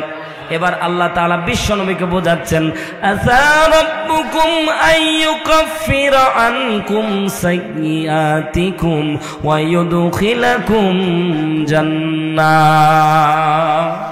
হয় নাই? জোরে বলতে হবে আল্লাহু আকবার। 2 হাত আকাশের দিকে উঁচু করে বলেন আল্লাহু আকবার। আর জোরে বলেন আল্লাহু আকবার। কেন বলতে বললাম? আল্লাহ রাব্বুল আলামিন বিশ্ব নবীকে বলছেন, হাবিব উম্মতকে জান্নাত পর্যন্ত নিয়ে যাবেন, আপনার এত কষ্ট করা লাগবে না। উম্মতের 1 নাম্বার উম্মতের গুনাহ মাফ করে দেব, 2 নাম্বার উম্মতকে জান্নাত পর্যন্ত পৌঁছে দেওয়ার জিম্মাদার আমি আল্লাহ নিজে গ্রহণ করব। এ মুসলমান, আল্লাহর নবী এখনো মাথা উঠায় নাই, বিশ্ব নবী মাথা উঠায় নাই। আল্লাহ গুনাহ যদি করে ফেলে ওগুলো কি হবে? আল্লাহ রাব্বুল আলামিন মুফাসসিরিন একরাম আয়াত ব্যাখ্যা করতেছে। আয়াতের তাফসীর করার নিয়ম হলো এক আয়াত আর এক আয়াত হবে। আমি আল্লাহ ঘোষণা দান করে দিলাম, উম্মতের নারীদেরকে বলে দিবেন পুরা গুনার পৃষ্ঠাগুলিকে উল্টায় সওয়াবে রূপান্তরিত করে দেব। আল্লাহু আকবার, জোরে বলেন, জোরে বলেন, জোরে বলেন, আর জোরে বলেন আল্লাহু আকবার। আল্লাহ বলছেন, হাবিব, উম্মত যে যত গুনাহ করবে যদি তওবা করতে পারে তাওবাতান নাসুহা, উম্মতের तमाम গুনাহকে আমি উল্টায় সওয়াবে রূপান্তরিত করে দেব। মুসলমান ভাইরা আমার, বিশ্বনবী ফজরের নামাজে দাঁড়ালেন। আল্লাহর নবী ফজরের নামাজ আদায় করে সাহাবায়ে কেরামের মাঝে মুখ ফিরে দাঁড়ালেন। কথা ঘটনা মনে আছে তো? আগের দিনে বিশ্বনবী মন খারাপ করে টেনশন নিয়ে বসেছিলেন। আজকে বিশ্বনবীর মুখের মধ্যে হাসি দেখা যায়। সুবহানাল্লাহ, জোরে বলেন। আজকে বিশ্বনবী মুচকি মুচকি হাসতেছেন। সাহাবায়ে কেরামের মাঝ থেকে আব্দুল্লাহ ইবনে আব্বাস রাদিয়াল্লাহু তাআলা আনহু বলেন, ইয়া রাসূলুল্লাহ, কালকে যেমন টেনশনের ভাব দেখলাম, আজকে কেমন জানি মুখের মধ্যে হাসি দেখা যায়। ওগো পয়গম্বর, বলেন বলেন হাসির কারণটা কি? সাথে সাথে আল্লাহর নবী ডাকতে বললেন, সাহাবীরা, কালকে তোমরা জানতে চেয়েছিলাম আল্লাহ রাব্বুল আলামিন আমি কি কারণে আল্লাহ আমাকে টেনশনের মধ্যে রেখেছে। গত রাত্রে আল্লাহ রাব্বুল আলামিন আমার টেনশনের বিষয়টা সলিউশন দান করে দিয়েছে। জোরে বলেন সুবহানাল্লাহ। আল্লাহর নবী আয়াত তেলাওয়াত করলেন। সাহাবায়ে কেরামের সামনে বিশ্বনবী সাল্লাল্লাহু আলাইহি সাল্লাম যখন আয়াত পাঠ করলেন, ইয়া আইয়ুহাল্লাযীনা আমানু তুবু ইলাল্লাহি তাওবাতান নাসুহা, সাথে সাথে বিচক্ষণ সাহাবী আব্দুল্লাহ ইবনে মাসউদ রাইসুল মুফাসসিরিন বলা হয়, আস্তে করে হাতটা উঁচু করলেন। নবীজি যদি প্রশ্ন করতে দেন তাহলে একটা প্রশ্ন করতে চাই। সুবহানাল্লাহ, জোরে বল। আব্দুল্লাহ ইবনে মাসউদ যদি এই জায়গায় প্রশ্ন না করতেন তাহলে এত বড় দামি নিয়ামত আপনারা পাইতেন না। জোরে বলেন না সুবহানাল্লাহ। আল্লাহর নবীর বিচক্ষণ সাহাবী, ছোট্ট সাহাবী আব্দুল্লাহ ইবনে মাসউদ আস্তে করে হাত উঠায় ডাকতে বলে, মান হুয়া তাওবাতান নাসুহা, ওগো পয়গম্বর বলেন বলেন তাওবাতান নাসুহা কি, কিভাবে করতে হয়? কোন তাওবাতান নাসুহা করলে আল্লাহ জিন্দেগির গুনাহ মাফ করে দেয়? কোন তাওবাতান নাসুহা করলে আল্লাহ রাব্বুল আলামিন জান্নাতের জিম্মাদার হয়? কোন তাওবাতান নাসুহা করলে আল্লাহ জিন্দেগির গুনাহ পাল্টায় দেয় সওয়াবে? এই তাওবাতান নাসুহা শিখে যাওয়ার দরকার আছে না নাই? ও ভাই, জীবনে ওয়াজ শুনেছেন, এবার দেখেন তো তওবা করার পরে তওবা কবুল হয় কি হয় না আপনারা কি দেখতে পান? বুখারীর হাদিস, বিশ্বনবী বলতেছেন, এ সাহাবীরা শোনো, 4 পদ্ধতিতে কেউ যদি তওবা করতে পারে আল্লাহ তাআলা তার তওবা কবুল হলো কি হলো না দুনিয়ার মধ্যে দেখাবে। সুবহানাল্লাহ বলেন। তা আমি আমার বানানো গল্প না ভাই, হাদিস থেকে বলতেছি। আল্লাহর নবী বলছেন যে তোমরা তওবাটা দেখতে পাবা যে কবুল হয়েছে কি হয়। সুবহানাল্লাহ বলবেন। তাহলে এই দুইটা পদ্ধতি, তাওবাতান নাসুহা আর কি কোন পদ্ধতিতে তওবা করতে হবে, এই দুইটা পদ্ধতি আজকের মাহফিল থেকে শিখে যাব ইনশাআল্লাহ। বলে যত গুনাহ করবেন, যত গুনাহ আশরাফ আলী থানভী রাহমাতুল্লাহ আলাইহি কিতাবের মধ্যে ছাত্রদেরকে, ছাত্ররা যত গুনাহ মন চাই করতে পারো, কিন্তু আমাকে ওয়াদা দাও যে মরার আগে তওবা করতে পারবে। সুবহানাল্লাহ বলবেন না? কারণ মরার আগে যদি তওবা করতে পারেন আল্লাহ সব গুনাহ মাফ করে দিবে। বলেন না আল্লাহু আকবার। এজন্য তওবার জন্য নির্ধারিত সময় নির্ধারণ করে তওবা করা যাবে না। গুনাহ হওয়ার সাথে সাথে তওবা করবেন কার দরবারে? আরো জোরে বলেন কার দরবারে? এই মুসলমান এখন যারা উঠে যাবেন লসের মধ্যে পড়বেন। আল্লাহর কসম করে বলি, জীবনে অনেক ওয়াজ শুনেছেন, আজকে একটু দিলের কানটা লাগিয়ে মনোযোগ দিয়ে শোনেন। আল্লাহর নবী এই জায়গায় তাওবাতান নাসুহা বুঝার আগে 2টা হাদিস বলেছিলেন। জোরে বলেন কয়টা? আরো জোরে বলেন। 10 মিনিট সময় দিবেন তো ইনশাআল্লাহ? থাকবেন তো ইনশাআল্লাহ? বিশ্বনবী তাওবাতান নাসুহা বুঝানোর আগে সাহাবায়ে কেরামকে বুঝাতে চাইলেন, সাহাবীরা আল্লাহ যে ক্ষমা করে কিভাবে করে এটা আল্লাহর নবী আগে হাদিস দিয়ে সাহাবায়ে কেরামকে একটা ঘটনা বর্ণনা করলেন। সুবহানাল্লাহ। 2টা হাদিস। জোরে বলেন কয়টা? 2টা হাদিস শুনে যাবেন তো ইনশাআল্লাহ? যাবেন? এটা আবেগ দিয়ে ভাই, 2টা হাদিস লম্বা বড় বড় হাদিস। 2টা হাদিস বলতে গেলে মিনিমাম 2 ঘন্টা সময় লাগবে। হ্যাঁ, তো সারা রাত ওয়াজ হবে। হ্যাঁ, চলুক। পক্ষে কারা কারা আছে বলেন তো? চলুক। বক্তা মরুক নাকি? হ্যাঁ, আমারও বাসান, আপনারাও বাসান। ফজরের নামাজ পড়বেন ইনশা। অনেকে এশার নামাজ পড়েনি, ফজর পড়বো না ইনশাল্লাহ বলে বসে আছে। সবাই ফজর পড়বো তো ইনশাল্লাহ। কারণ ফজর যদি না পড়েন এরকম সারা রাত ওয়াজ শুনে কোনো লাভ নাই। এ তো একদিন ব্যাপী মাহফিল, কিয়ামত ব্যাপী মাহফিল লিখবেন, কোনো কাজ হবে? কোনো কাজ হবে? আজকে থেকে ফজরের নামাজ সবাই পড়বো ইনশা আল্লাহ। পর্দানিশী মা বোন সবাই আমরা নামাজ পড়ব ইনশাআল্লাহ। তবে দুইটা হাদিস না, বাস্তবতার আলোকে আমি একটা হাদিস, তাও মূল বিষয়বস্তুকে টেনে হাদিসটা একটু সংক্ষেপে মানে সংক্ষেপে বলতে ঘটনাটা একটু সামারাইজ করে অল্প করে বলবো ইনশাআল্লাহ, যাতে করে সব দিক ঠিক থাকে ইনশাআল্লাহ। মুসলমান ভাইরা আমার, তবে এই হাদিস বলার আগে আপনাদেরকে একটা সুসংবাদ দান করি। বিশ্বনবী সাহাবা একরামকে বলেছিলেন, এ সাহাবীরা, এই হাদিস বর্ণনা করতে গিয়ে ঘটনা শোনার পরে কারো যদি এক ফোঁটা চোখের পানি বের হয়, ওই জায়গায় আল্লাহ বান্দার গুনাহ মাফ করে দেন। তাহলে বিশাল একটা নিয়ামত আছে, ঠিক না? একটা সুযোগ আছে ভাই, যেহেতু রাসূল বলেছে তাহলে এটা মিথ্যা হতে পারে। মুসলমান ভাইরা আমার, গভীর মনোযোগ দেন। দুই ঘটনা বলা যাবে না, একটা ঘটনা একটু সামারাইজ করে নিয়ে আসি। মুসলমান, বানি ইসরাইলের মধ্যে, কোরআনের মধ্যে আয়াত আছে, আল্লাহ তাআলা বানি ইসরাইলের জন্য জান্নাতি খাবার দান করত, মান্না ওয়া সালওয়া। মান্না কোরআনের মধ্যে আল্লাহ সূরা মাইদার মধ্যে স্পষ্টভাবে বর্ণনা করছে, জান্নাত থেকে আল্লাহ ভুনা গোশত রুটি দান করত, সুবহানাল্লাহ বলে। আর এটা খেত। তো বনি ইসরাইল কিছু পাপ করার কারণে মাঝে মাঝে আল্লাহ মান্না সালওয়া বন্ধ করে দিত। তো তিনবার মুফাসসিরিন একরাম বলে, জোরে বলেন কয়বার? তিনবার মান্না সালওয়া বন্ধ হয়ে গেছিল। তৃতীয়বার চূড়ান্ত বন্ধ হয়েছে, কিয়ামতের আগে আর খুলবে না। কিয়ামতের আগে আর মান্না সালওয়া আসবে না, জান্নাতে খাইতে পারবেন, এর আগে পারবেন। তো বনি ইসরাইলের লোকজন দ্বিতীয়বার যখন মান্না সালওয়া বন্ধ হয়, নবী মুসার কাছে গেল। আল্লাহর নবী সাহাবীদেরকে বলছে, সাহাবীরা, এই ঘটনা সাধারণ কোনো ঘটনা না ভাই। জিবরাইল আমিন বলছে, ইয়া রাসূলুল্লাহ, আমি ঘটনা দেখে বর্ণনা করতেছি আপনাকে। তো জিবরাইল যে ঘটনা বর্ণনা, এটা সাধারণ ঘটনা ভাই। জিবরাইল বলছে, ইয়া রাসূলুল্লাহ, দৃশ্য তো আপনি দেখেন নাই, আমি জিবরাইল দেখা ঘটনা বর্ণনা করতেছি।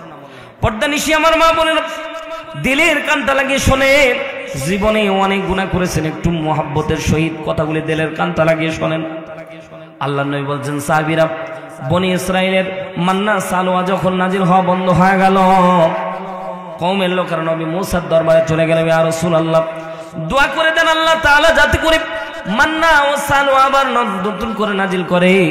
নবী মুসা হাত উঠে তোর পর বলে দোয়া করলেন, আল্লাহ, আমাদের জন্য আবার তুমি পুনরায় মান্না সালওয়া নাজিল করে দাও। আল্লাহ তাআলা নবী মুসাকে ওহী করলেন। জিবরাইল আমিন এসে বললেন, ইয়া রাসূলুল্লাহ, নবী মুসা, আপনি আপনার কওমের ভিতরে অমুক ব্যক্তির নাম, তার অমুক জায়গা, তার বাড়ি ওই জায়গায়, ওই ব্যক্তি জীবনও কোনোদিন আল্লাহ কয়া একবারও ডাক দেয় নাই, জীবনটা সারা জীবন পাপের মধ্যে কাটাছে। ওই বান্দাটারে আল্লাহ তাআলা শায়েস্তা করার জন্য আল্লাহ রাব্বুল আলামিন মান্না সালওয়া নাজিল করা বন্ধ করে দিয়েছে। ওই ব্যক্তিকে যতক্ষণ পর্যন্ত আপনারা এক ঘরে করে না দিবেন, যতক্ষণ পর্যন্ত জঙ্গলের মধ্যে ফেলে না দিয়ে আসবেন, যতক্ষণ পর্যন্ত তারে আলাদা করে না দিবেন, ততক্ষণ পর্যন্ত আল্লাহ মান্না সালওয়া নাজিল করবে না। কওমের লোকেরা চলে গেল, ওই ব্যক্তির বাড়ির মধ্যে গিয়ে নক করলো। তবে মজার ব্যাপার হলো, ওই ব্যক্তি যতক্ষণ পর্যন্ত নিজে মুখ দিয়ে স্বীকার না করবে আমি জঙ্গলের মধ্যে যাব, ততক্ষণ উনারে ফেলে দিয়ে আসা যাবে না। জিজ্ঞাসা করতে চাই, ভাই, কেউ কি ইচ্ছা করে মরতে চাই? কথা বলেন, কেউ কি ইচ্ছা করে মরতে চাই? জোরে বলেন। কিন্তু আমাদের যুবক ভাইয়েরা মনে হয় চায়, ঠিক না? না চাইলে এত জোরে হুন্ডা চালাও কে? কথা বলেন না কেন? এটা তো মোটর সাইকেল না, বা নামই দিয়েছে মরণ সাইকেল, ঠিক না বেঠিক? কারণ আমার চোখের সামনে গত কিছুদিন আগে ঘটে যাওয়া ঘটনা ভাই। আমি গাইবান্ধা মাহফিলে যাচ্ছিলাম, ঘোড়াঘাট পার হয়ে আমি প্রাইভেট কারে যাচ্ছি, অমনি আমি খেয়াল করে দেখতে দুইজন যুবক শু করে চলে গেল।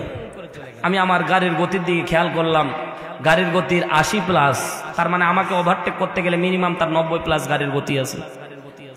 1 কিলোমিটার যাওয়ার আগেই আমি দেখতেছি গন্ডগোল, লোকজন দাঁড়ায় আছে। কিরে এত হরগোল কেন? গাড়ি থেকে নামে দেখতেছি ওই যে যুবক দুইজন টান দিয়ে আসতেছে।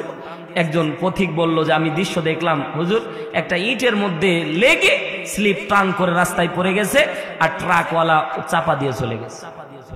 একবার রাস্তার সাথে লেগে গেছে, একবারে গোস্তগুলি পর্যন্ত টেনে টেনে পিচ ঢালা থেকে উঠানো লাগতেছে। তাইলে এই যে গাড়ির গতি যখন 70+ যায়, তখন মোটর সাইকেলের গতি কন্ট্রোলে থাকে না, সে যেই হোক না কেন, ঠিক না? এজন্য অনুরোধ করে বলবো যুবক ভাইয়েরা, একটু সাবধানে। গাড়ির গতি যদি 35 থেকে 40-এ থাকে, আমি খেয়াল করে দিয়ে পড়ে গেলেও অল্প ক্ষতি হয়। 10টা মিনিট পর, বেশি একটা যে লং টাইম ডিস্টেন্স হয় তা কিন্তু না, 15 থেকে 20 মিনিট ডিস্টেন্স, ঠিক না বে ঠিক? এরপরেই দেখবেন যে আপনি টুকটুক করে কচ্ছপের মতো আপনি চালাচ্ছেন, আর খরগোশের মতো গেছে ও ঠিকই সামনে যায় পড়ে থেকে সারা জীবনের মতো ও সদর হাসপাতালে ভর্তি। এজন্য মাঝে মাঝে লেখা থাকে আজীবন ফেরার থেকে দেরিতে ফিরা ভালো, ঠিক না? এই প্লাকেট কার্ডগুলো এমনি দেয়নি। মুসলমান ভাইরা আমার গভীর মনোযোগ দেন। ইচ্ছাকৃত কেউ মরতে চায় না, ওই ব্যক্তির দরজার মধ্যে নক করা হলো, দরজা খুলে দিল। নবী মুসা গরম নবী, তারপর নরম হয় হাত দুইটা জড়ায় ধরে বলল, কওমের লোকদের মুখের দিকে তাকায়া তোমারে বনবাসে দেওয়া লাগবে। তুমি যতক্ষণ পর্যন্ত নিজ মুখে স্বীকার না করবা জঙ্গলের মধ্যে তোমারে ফেলে দিয়ে আসা যাবে না। তোমারে যতক্ষণ পর্যন্ত জঙ্গলে ফেলে না দিয়ে আসবো ততক্ষণ পর্যন্ত আমরা মান্না সালোয়া পাবো না। ওই ব্যক্তি নবী মুসার হাত জড়ায় ফেলল। হ্যাঁ নবী মুসা, আমি বুঝতে পারলাম কওমের লোকেরা অনেক কষ্টের মধ্যে আছে, কিন্তু আপনি এমন একটা জঙ্গলের কথা বললেন, এই জঙ্গলের মধ্যে আমারে ফেলে দিয়ে আসতে দেরি হবে, আমাকে পোকামাকড় খাইতে দেরি করবে না। নবী মুসা, আমার জন্য দেখো তো তওবার দরজা খোলা আছে কিনা, একটু আল্লাহ দরবারে আমার জন্য একটু সুপারিশ করে দাও। নবী মুসা রাগান্বিত নবী, রেগে গিয়ে এবার হাত ছিটকায়া দিল। ওই ব্যক্তি আসে পা জড়ায় ধরল। নবী মুসা, পাপ না হয় করেছি, আল্লাহ কি মাফ করবে না? একটু আল্লাহর দরবারে একটু ক্ষমা চাও। তো নবী মুসা পা পর্যন্ত ছিটকায়া দিল। কওমের লোকেরা আর দেরি করলো না ভাই, হাত দুইটাকে ধরে হাত দুইটাকে বেঁধে ফেললো, পা দুইটাকে বেঁধে জমিনের মধ্যে কাত করে শোয়া দিয়ে তারা সবাই মায়ের দেওয়া শুরু করে। ভাই গণপিটনি যখন থাকে তখন বলেন দেখি শরীরে কিছু থাকে? কওমের লোকেরা মারা শুরু করে দিল। পদ্মানি সীমা বোনেরা, ঘটনা বলা আমার উদ্দেশ্য না, একটু সামনের দিকে ঈমান বাড়ানোর জন্য, গুনাহ ক্ষমার জন্য কথাগুলি শোনেন। জীবনে কত গুনাহ করেছেন একটু মিলান। ওই ব্যক্তি পা জড়ায় ফেললো, পা যখন ছিটকায় দিয়েছে কওমের লোকেরা দেরি করে নাই, হাত দুইটাকে বেঁধে পা দুইটাকে বেঁধে জমিনের মধ্যে কাজ করে শোয়া দিয়ে মারা শুরু করলো। মাঝে মাঝে মায়ের যন্ত্রণায় অজ্ঞান হয়ে যায়, আবার চোখটা খুলে দেখে কারা গো আমারে মার দেয়। খেয়াল করে দেখতেছে যে সকল মানুষ মার দিচ্ছে কোনোদিন চোখের সামনে কেউ আসতেও পারত না। ডেঞ্জারাস অপরাধী ছিল, এত পরিমাণে খারাপ লোক ছিল, ভয়ে তার কাছে তার সামনে দিয়ে কেউ যাইত না। কেউ যদি উঁচু গলায় কথা বলতো টাস টাস করে মেরে দিত। আছে না এরকম? অনেক লোক আছে ভাই, কিন্তু মরার সময় মাহজুর অবস্থা হয়ে যায়, ঠিক না? মানুষের পা জড়ায় ধরে। ওই ব্যক্তি বলে, আহারে তোমরা আমারে এমন একটা, আল্লাহ এমন একটা পরিবেশ পরিস্থিতি তৈরি করে দিল, আজকে তোমরা আমারে মার দিচ্ছ, কিন্তু এমন একটা সময় ছিল যেই সময় আমি এত পরিমাণে ক্ষমতা ছিলাম, আমার সামনে তোমরা আসতে পারতা না। এমন আমাদের সমাজেও আছে না নাই? আল্লাহ এমন ভাবে মাহজুর করে দেয় যে তার নাম গন্ধ খুঁজে পাওয়া যায়, ঠিক না বে ঠিক? জোরে বলে।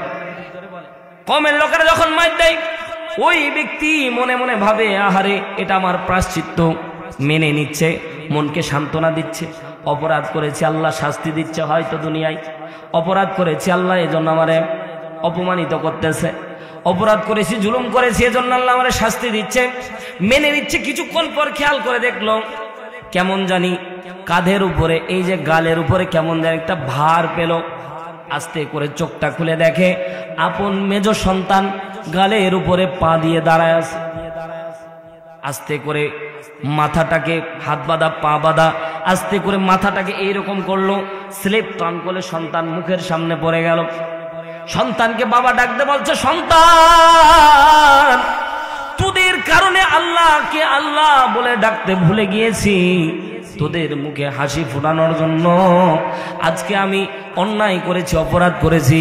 এই মুসলমান নিজেকে একটু হিসাবের কাঠ করায় দাঁড় করান তো, কাদের জন্য আপনি এত অন্যায় অবিচার করে সম্পদ ইনকাম করতেছেন, কিন্তু মরার পরে আপনার পাড়া প্রতিবেশী তো দূরের কথা, আপন সন্তানেরাই আপনারে ভুলে যাবে, ঠিক না বেটি? জোরে বলেন ঠিক না বেটি? আরো জোরে বলেন ঠিক না বেটি? আপন সন্তানেরা এমনও দুনিয়ার বাস্তবতা দেখেছি ভাই, সন্তান বাবা মারা গেছে, 3 জন সন্তান, বাবার লাশ এখনো কবরে দেয় নাই, বাবার লাশ জমিনের মধ্যে আছে, এখনো গোসল হয় নাই, সন্তানের সম্পদ নিয়ে মারামারি করে, এমন ঘটনা আছে না নাই? আল্লাহ তাআলা বাবা মাকে সব কষ্ট সহ্য করার ক্ষমতা দান করেছে, কিন্তু কোন সন্তান যদি বাবা মার গায়ে হাত তুলে, ভাই পৃথিবীকে আল্লাহ তাআলা পৃথিবীর মধ্যে বাবা মারে আল্লাহ এই ক্ষমতা দান করে নাই হজম করার। কথা বলেন ঠিক কিনা? সন্তান যদি বাবা মার গায়ে হাত তুলে সন্তান বাবা মা সহ্য করতে পারে? কথা বলেন। এইদিকে যাব না ভাই। আবার যদি কোনোদিন আসি পিতামাতার খেদমত সম্পর্কে কথা বলবো, একটা জিনিস মনে রাখবেন, বাবা মারে যদি কেউ বিন্দু পরিমাণে কষ্ট দেয়, কত পরিমাণে, ইম্মা ইয়াবলুগান্না ইনদাকাল কিবারা আহাদুহুমা আও কিলাহুমা ফালা তাকুল লাহুমা উফিন ওয়ালা তানহারহুমা ওয়া কুল লাহুমা কওলান কারীমা। আল্লাহ বলছে, খবরদার বাবা মা দুইজন অথবা উভয়ের মধ্যে একজন তোমাদের বৃদ্ধা অবস্থায় উপনীত হলে খবরদার কষ্ট দিও না। এই সন্তানেরা যদি জান্নাত পেতে চাও, বাবা মাকে কষ্ট দেওয়া। আমি গতকালকে আলোচনা করেছিলাম 5 নম্বর উপশহরে, পুরোটাই পিতামাতা সম্পর্কে কথা বলেছিলাম। আমার দোস্ত ছিল, মেহেদি ভাইও ছিল। মুসলমান ভাইরা আমার, সেদিকে যাব না, কথা বোঝার চেষ্টা করেন। সন্তান যখন বাবার গায়ে হাত তুলেছে, বাবার গালের উপরে দাঁড়াছে, বাবা আর সহ্য করতে পারে না, ডাকতে বলছে, এই সন্তানেরা, তোদের জন্যই না আমি ইনকাম করলাম, তোদের জন্য ইনকাম করতে গিয়ে আমি আল্লাহরে ভুলে গেলাম, আর তোরাই আমারে আজকে লাথি মারতেছিস। এতক্ষণ কণ্ঠ চেঞ্জ হয়ে গেছে। নবী মুসারে ডাকতে বলে, নবী মুসা, এতক্ষণ পর্যন্ত আমি চিন্তা করেছিলাম তোমরা যদি আমারে মারতে মারতে মেরেও ফেলো, তাও না আমার জানাজা হবে, দাফন হবে, কাফন হবে। এই জন্য আমি চিন্তা করে থাকলাম, যতই মার দাও, মরে গেলে অন্তত আমার জানাজা হবে, দাফন কাফন হবে। কিন্তু সন্তান যখন আমার গালের মধ্যে লাথি মেরেছে, আমার আর বেঁচে থাকার কোনো আশা নাই। আমারে জঙ্গলের মধ্যে ফেলে দিবা না, কোথায় ফেলে দিবা তাড়াতাড়ি দাও, আমার বেঁচে থাকার কোনো আশা আমি হারিয়ে ফেলেছি। কমের লোকেরা এতই খারাপ, আর দেরি করলো না, কমের লোকেরা জঙ্গলের মধ্যে তারে ফেলে দিয়ে চলে আসলো। মুসলমান ভাইরা আমার, ধৈর্যের ত্রুটি ঘটাবো না, একটু দিলের কানটা লাগিয়ে শোনেন, অল্প সময় উঠে যায়েন না, মনটা খারাপ হবে। আল্লাহর কসম করে বলি, বিশ্বনবী সাল্লাল্লাহু আলাইহি সাল্লাম ডাকতে বলেন, সাহাবীরা শুনে নাও। কওমের লোকেরা যখন তাকে জঙ্গলের মধ্যে ফেলে দিয়ে আসলো, এই ব্যক্তিকে যখন হাত বাঁধা পা বাঁধা অবস্থায় জঙ্গলে ফেলে দিয়ে আসলো, ওই ব্যক্তি খেয়াল করে দেখতেছে, কওমের লোকেরা তো আমারে ফেলে দিয়ে যাচ্ছে, কিন্তু বিশাল বড় বড় হিংস্র প্রাণী দেখা যায়, যারা এই কওমের লোকেরা যাইতে দেরি হবে তারা খাইতে দেরি করবে না। এই ব্যক্তি পিছন থেকে বারবার করে, নবী মুসা, নবী মুসা, আমারে ফেলে যেও না, বারবার করে তাকায়া তাকায়া ডাক দেয়। নবী মুসা ভ্রুক্ষেপ করে না, সন্তানদেরকে ডাক দেয়, সন্তানেরা শোনে না, আত্মীয় স্বজনকে ডাক দেয়।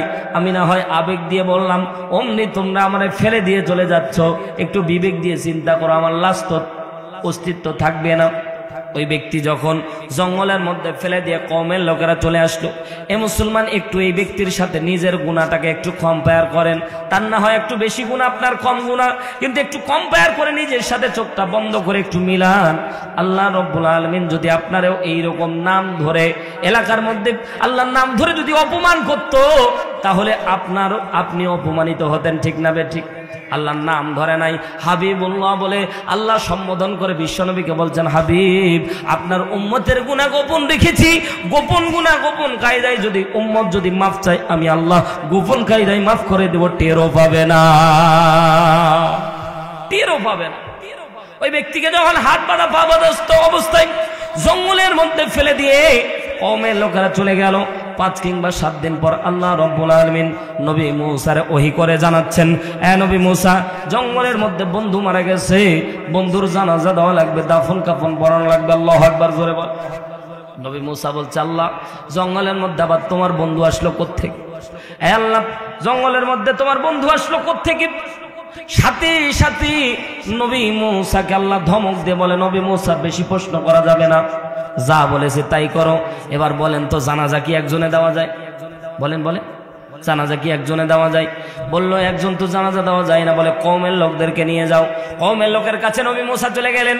যাওয়ার পরে ডাকতে বললেন, কওমের লোকেরা, আল্লাহর বন্ধু মারা গেছে, তার জানাজা পড়ানো লাগবে, দাফন কাফন করানো লাগবে, চলো সবাই। নবী মুসার ওই যে আগে বললাম ঘাটতারা জাতি, সাথে সাথে ডাক দিয়ে বলছে, আল্লাহর বন্ধু মারা গেছে, আল্লাহ জানাজা পড়া, আমরা যাবো।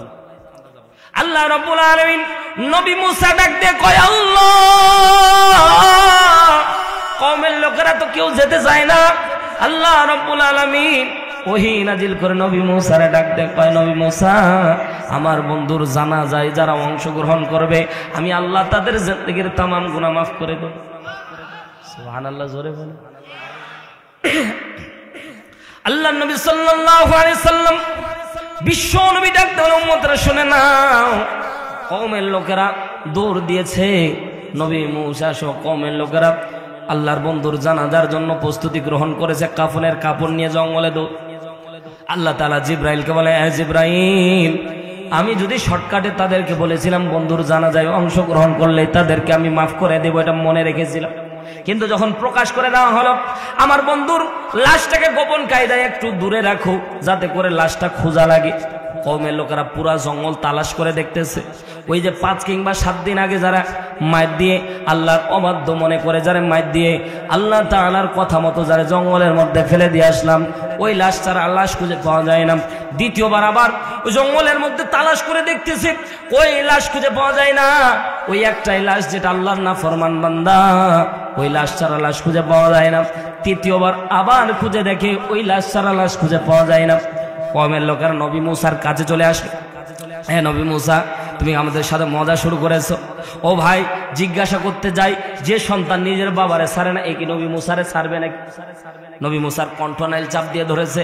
আল্লাহর নবীর সামনে জিব্রাইল ডাকতে বলেন, ইয়া রাসূলুল্লাহ, হযরতে মুসার কণ্ঠনালী হুলকুম চাপ দিয়ে আসমানের দিকে চেড়ে উপর দিকে তুলেছে। নবী মুসা, পাগল মনে করেছো? বাবারে তোমার কথা মতোই মাইর দিয়ে জঙ্গলে ফেলে দিয়ে আসলাম, আর তুমি বলতেছো বাবা নাকি আল্লাহর বন্ধু। তো বন্ধু হলে বন্ধুরে আল্লাহ মাইর দিল কেন? কথাটা ঠিক। আল্লাহর বান্দারা নবী মুসা আসমানের দিকে হাত উঠায় দোয়া করে, আল্লাহ, কওমের লোকেরা জানতে চেয়েছে বন্ধু হলো কেমনে, তোমার কথা মতোই না মাইর দিলাম। আবার তোমার বন্ধু বলে বন্ধুর জানাজায় অংশগ্রহণ। ও আল্লাহ, এই জঙ্গলের মধ্যে তো আল্লাহ লাশ পাওয়া যায় না, এটাই কি তোমার বন্ধু? আল্লাহ বলে, হ্যাঁ ওটাই আমার বন্ধু। আর জোরে বলেন। আল্লাহর নবী মুসা ডাক দিয়ে কয়, আল্লাহ, এটা বন্ধু হলো কেমনে? আল্লাহ তাআলা ডাক দিয়ে বলছে, নবী মুসা, তোমরা যখন হাত বাঁধা পা বাঁধা অবস্থায় জঙ্গলের মধ্যে তারে ফেলে দিয়ে তোমরা যখন চলে যাচ্ছিলা, ওই ব্যক্তি বারবার পিছন থেকে তোমাদেরকে নবী মুসা বলে চিৎকার দিয়ে ডাকতেছিল, কিন্তু তোমরা তার কথা শোনা নাই। বারবার করে সন্তানদেরকে ডাক দিয়েছে, সন্তানেরা কথা শুনে নাই। পিছন থেকে বারবার পাড়া প্রতিবেশীরা ডাক দিয়েছে, কিন্তু কেউ কথা শুনে নাই। হ্যাঁ নবী মুসা, কেউ যখন তার ডাকে সাড়া দাও নাই, বান্দার হাত বাঁধা পা বাঁধা, বান্দা চোখের সামনে মৃত্যু দেখার পরেও বান্দা মৃত্যুর দিকে ভয় না করে, আমি আল্লাহ আসমানের দিকে মুখটা তুলে বারবার করে ডাক দিয়ে কয়, আল্লাহ, বারবার আসমানের দিকে তাকা বলে, আল্লাহ, তুমি তো আমারে সৃষ্টি করেছো রে আল্লাহ, মানুষের সামনে আমারে অপমানিত করলা, এ মালিক, আমারে তুমি মাফ করে দাও, আমারে তুমি ক্ষমা করে দাও। হে আল্লাহ, তুমি যদি আমারে ক্ষমা না করে আমারে ক্ষমা করবে কে? এ আল্লাহ, তুমি আমারে ক্ষমা করে দাও। বারবার আসমানের দিকে যখন চায় আর আল্লাহ রে আল্লাহ আল্লাহ করে ডাক দেয়, আল্লাহ কয়, নবী মুসা, বারবার আসমানের দিকে বান্দা চায় আল্লাহ কয় যখন ডাক দিয়েছে, বান্দার আমি মাফ করে দিয়েছি। বান্দারে শুধু মাফ করেছি এমনটা না, বরঞ্চ বান্দার গুনাহগুলিকে আমি আল্লাহ মাফ করে বান্দারে বন্ধু বানায় দিয়েছি। বন্ধুর জানাজায় যারা অংশগ্রহণ করবে আমি আল্লাহ তাদেরকেও মাফ করে দেব। এ আল্লাহর বান্দারা, ঘটনা বলা উদ্দেশ্য না, আল্লাহ তাআলা পয়গম্বর বুঝাতে চাচ্ছেন আমার উম্মতের দাম এর থেকে হাজার হাজার বেশি। আমার উম্মত যদি আল্লাহ কয়া ডাক দিতে দেরি হয়, আল্লাহ ডাক সাড়া দিতে দেরি করে, আল্লাহ ডাকে সাড়া দিতে দেরি করে না। এ আল্লাহর বান্দারা, এজন্য গুনাহ হওয়ার সাথে সাথে মাফ চাইবেন কার দরবারে? জোরে বলেন, মাফ চাইবেন কার দরবারে? অনেকের চোখের সামনে, অনেকের চোখ দিয়ে পানি আমি দেখতে পাচ্ছি ভাই, অনেকের চোখের মধ্যে পানি টলমল করতেছে, পানি পড়েছে। তো কাদার পরে বিশ্বনবী সাহাবার দিকে তাকালেন, দেখতেছে কিছু সাহাবী কান্না করেছে। তো আল্লাহর নবী বলছেন, যাদের চোখের পানি বের হয়েছে, মনটা যদি হালকা হালকা লাগে তো বুঝতে হবে তোমার গুনাহ আল্লাহ মাফ করে দিয়েছে। দেখেন, মনটা হালকা যাদের লাগতেছে তো আল্লাহ মাফ করে দিয়েছে। অনেকের আবার কান্না আসে না ভাই, অনেক কষ্টের কথা বললেও কান্না আসে না। ও ভাই, বিশ্বনবী বলেন অনেক পাথর, ভাই পাথর, ওই যে পাথর দেখতেছি, পাথর বেয়ে বেয়ে ঝর্ণা পড়ে, ঠিক না? সিলেটের মধ্যে যুবকেরা জাফলংয়ে যায় আর উলঙ্গ হয়ে নাচানাচি করে, ঠিক না বেঠিক? ঠিক না বেঠিক? তা আমি সিলেটে মাহফিলে যাওয়ার পরে জাফলং দেখতে গেলাম, যাওয়ার পরে চোখ দিয়ে কান্না আসতেছে। হারে, কোরআনের মধ্যে আল্লাহ স্পষ্ট ভাবে জানিয়ে দিয়েছে জাহান্নামের আগুনের ভয়ে পাথর কান্না করে, আর ওই কান্নার পানিটা বেয়ে বেয়ে ঝর্ণা হয়ে আসে। জাহান্নামের ভয়ে যে পাথর কান্না করে, ওই পাথরের ভয়ে পানি বেয়ে আসে, আর ওই পানিতে যারা উলঙ্গপনা নাচ গান করে এরা ধ্বংস। কথা জোরে বলেন ঠিক না বেঠিক? কিছু পাথর ফাটাবেন তো পানি পাওয়া যায়, ঠিক না? ঠিক না? তো বিশ্বনবী বলেন কিছু পাথর কান্না করে তো বোঝা যায় না, তো ওর কান্নার পানিটা ভিতরেই জমা থাকে, এজন্য যখন কান্না করে তো ভিতরেই থেকে যায়। এজন্য অনেকে যারা কান্না করতে পারেন নাই, তাদের যদি কান্নার ভাব থাকে আর মাফ চাওয়ার যদি নিশানা থাকে, আল্লাহ তাদেরকেও মাফ করে দিয়েছে। সম্মানিত ভাইয়ের আমার, দুনিয়া আপনার আমার বেশি দিনের না ভাই। এই দুনিয়ার হায়াতের জিন্দেগি কার কখন শেষ হয়ে যায়, ঠিক না বেঠিক? কার কখন শেষ হয়ে যায়। দুনিয়াতে এমন হালকা যে কার কখন মৃত্যু হবে কেউ বলতে পারি না। এটা নির্ধারণ করেছে কে? আল্লাযী খলাকাল মাউতা ওয়াল হায়াতা লিয়াবলুয়াকুম আইয়ুকুম আহসানু আমালা। অল্প হায়াতের জিন্দেগি আল্লাহ দিয়ে বলছে, বান্দা আমি পরীক্ষা করব কারা ভালো আমল কারা খারাপ আমল করে। আমি আল্লাহ যখন বান্দার হায়াত শেষ হয়ে যাবে তখন টান দিব। কার যে কখন শেষ হবে, কোথায় শেষ হবে কেউ বলতে পারবো? ও ভাই, এক ঘটনা আমি বারবার বলি, আর একটু আপনাদেরকে একটু দিলটা নরমের জন্য বলি, বাস্তব ঘটনা ভাই। কুমিল্লা চান্দিনায় মাহফিলে গেলাম, মাহফিলের পিছনে দুইটা কবর, মা এবং সন্তানের। মাও হাফেজা, সন্তানও হাফেজা। সন্তান হাফেজ, ইমরান নাম, বিদেশে সৌদি আরবে প্রবাসী থাকে। মা মারা গেছে, তো এলাকাবাসীকে ওসিয়ত করেছে আমার কলিজার টুকরা সন্তান হাফেজে কোরআন ইমরান আসা পর্যন্ত আমার লাশটা একটু তোমরা দেখো, আমার বাজান যাতে আইসা আমার জানাজাটা পড়ে। ফোন করা হলো রাত্রিবেলা, বাবা তোমার মা মারা গেছে, জানাজা দেওয়া লাগবে, আসো। তো সারা রাত টিকিট প্রসেসিং করে সকালবেলা চলে এসেছে। ফার্স্ট ফ্লাইটে আসার পরে বিমানবন্দর, আন্তর্জাতিক বিমানবন্দরে নামে একটা হাইস গাড়ি ভাড়া করে কুমিল্লার উদ্দেশ্যে রওনা দিয়েছে। যদি কুমিল্লা রাস্তায় যদি সকালবেলা জ্যাম না থাকে 3 ঘন্টা লাগে, কয় ঘন্টা? আর জ্যাম থাকলে 5 ঘন্টা লাগে। তো সময় নির্ধারণ করে সন্তান দৌড় দিয়েছে। এলাকাবাসী আমাদেরকে বলছে, হুজুর একটু কবরটা জিয়ারত করবেন। আমি বললাম, কবর আবার জিয়ারত করে, এটা কেমন কবর? তখন আমার ঘটনাটা বলল, হুজুর এইরকম ওই সন্তানকে যখন আমরা ডাকলাম, সন্তান ছুটে আসলো মায়ের জানাজা দেওয়ার জন্য। সন্তানকে যখন ডাকতেছি, সন্তান কাছাকাছি এসেছে, একেবারে হাইওয়ের পাশেই জানাজা। আমরা ইমরানের জন্য অজুর পানি রেডি করে রেখেছি, উজু করে নামাজের মধ্যে দাঁড়াবে। হাজার হাজার মানুষ উপস্থিত হয়ে গেল। দৃশ্য একরকম, নেমে উজু করে জানাজার মধ্যে দাঁড়াবে। আলেম ওলামা কথা বলতেছে। অমনি যখন রাস্তায় দূর থেকে নেমেছে হাইওয়ে, চাচাকে বলতেছে, চাচা আর 2 মিনিট, আমি খালি নামবো গাড়ি থেকে। মোবাইলটা গাড়িতে রেখে নেমেছে। অমনি একটা হাইস গাড়ি, একটা ট্রাক এসে তাকে মাটির সাথে মিশিয়ে দিয়েছিল। এবার দুনিয়া কতটুকু আপনি বলেন তো? ওই ইমরান কখনো কল্পনাও করে নাই যে কুমিল্লার মাটিতে তার জীবন্ত লাশ হয়ে সে মাটির সাথে, রাস্তার সাথে মিশে যাবে। এলাকার লোকজন বলছে, হুজুর দৃশ্য পাল্টায় গেল। আমরা তাকা রাস্তার দিকে তাকাচ্ছি, আর যখন ট্রাক চলে গেল তখন ইমরানরা দেখা যায় না। আমরা দৌড়ে আসলাম, দেখতেছি রাস্তার সাথে মিশে গেছে। আমরা তার শরীর থেকে গোস্তগুলিকে আশ্রয়া রাস্তা থেকে উঠায়া গোস্তগুলিকে একখানি করে, হুজুর গোসল দেওয়ার কায়দা ছিল না, জানাজা দিলাম। সন্তান মায়ের জানাজা একসাথে কবর দেওয়া হয়েছে হুজুর। তাদের জন্যই আজকে গ্রামবাসী টাকা উঠায় বলছে এদের জন্য একটু দোয়ার জন্য একটু মাহফিল। এ ভাই, আল্লাহর কসম করে বলি, দুনিয়াটা এত সংক্ষিপ্ত আপনি কল্পনাও করতে পারবেন না। এই যে আজকে রাত্রে যা ঘুমাবেন, ঘুমায়া যদি ঘুম থেকে জাগেন তাহলে আপনার সকাল না হয় পরকাল, ঠিক না? ঘুম থেকে যদি জাগেন তো আপনার সকাল না হয় পরকাল। ঘুম থেকে যে জাগতে পারবেন গ্যারান্টি না। সকালবেলা বের হয়েছেন, কর্ম উদ্দেশ্য কত কি প্ল্যান পরিকল্পনা করে, আল্লাহ বলে বান্দা তোর হায়াত ওইখানেই শেষ হয়ে গেছে, ওইখানেই শেষ। ঠিক না বেঠিক বলে?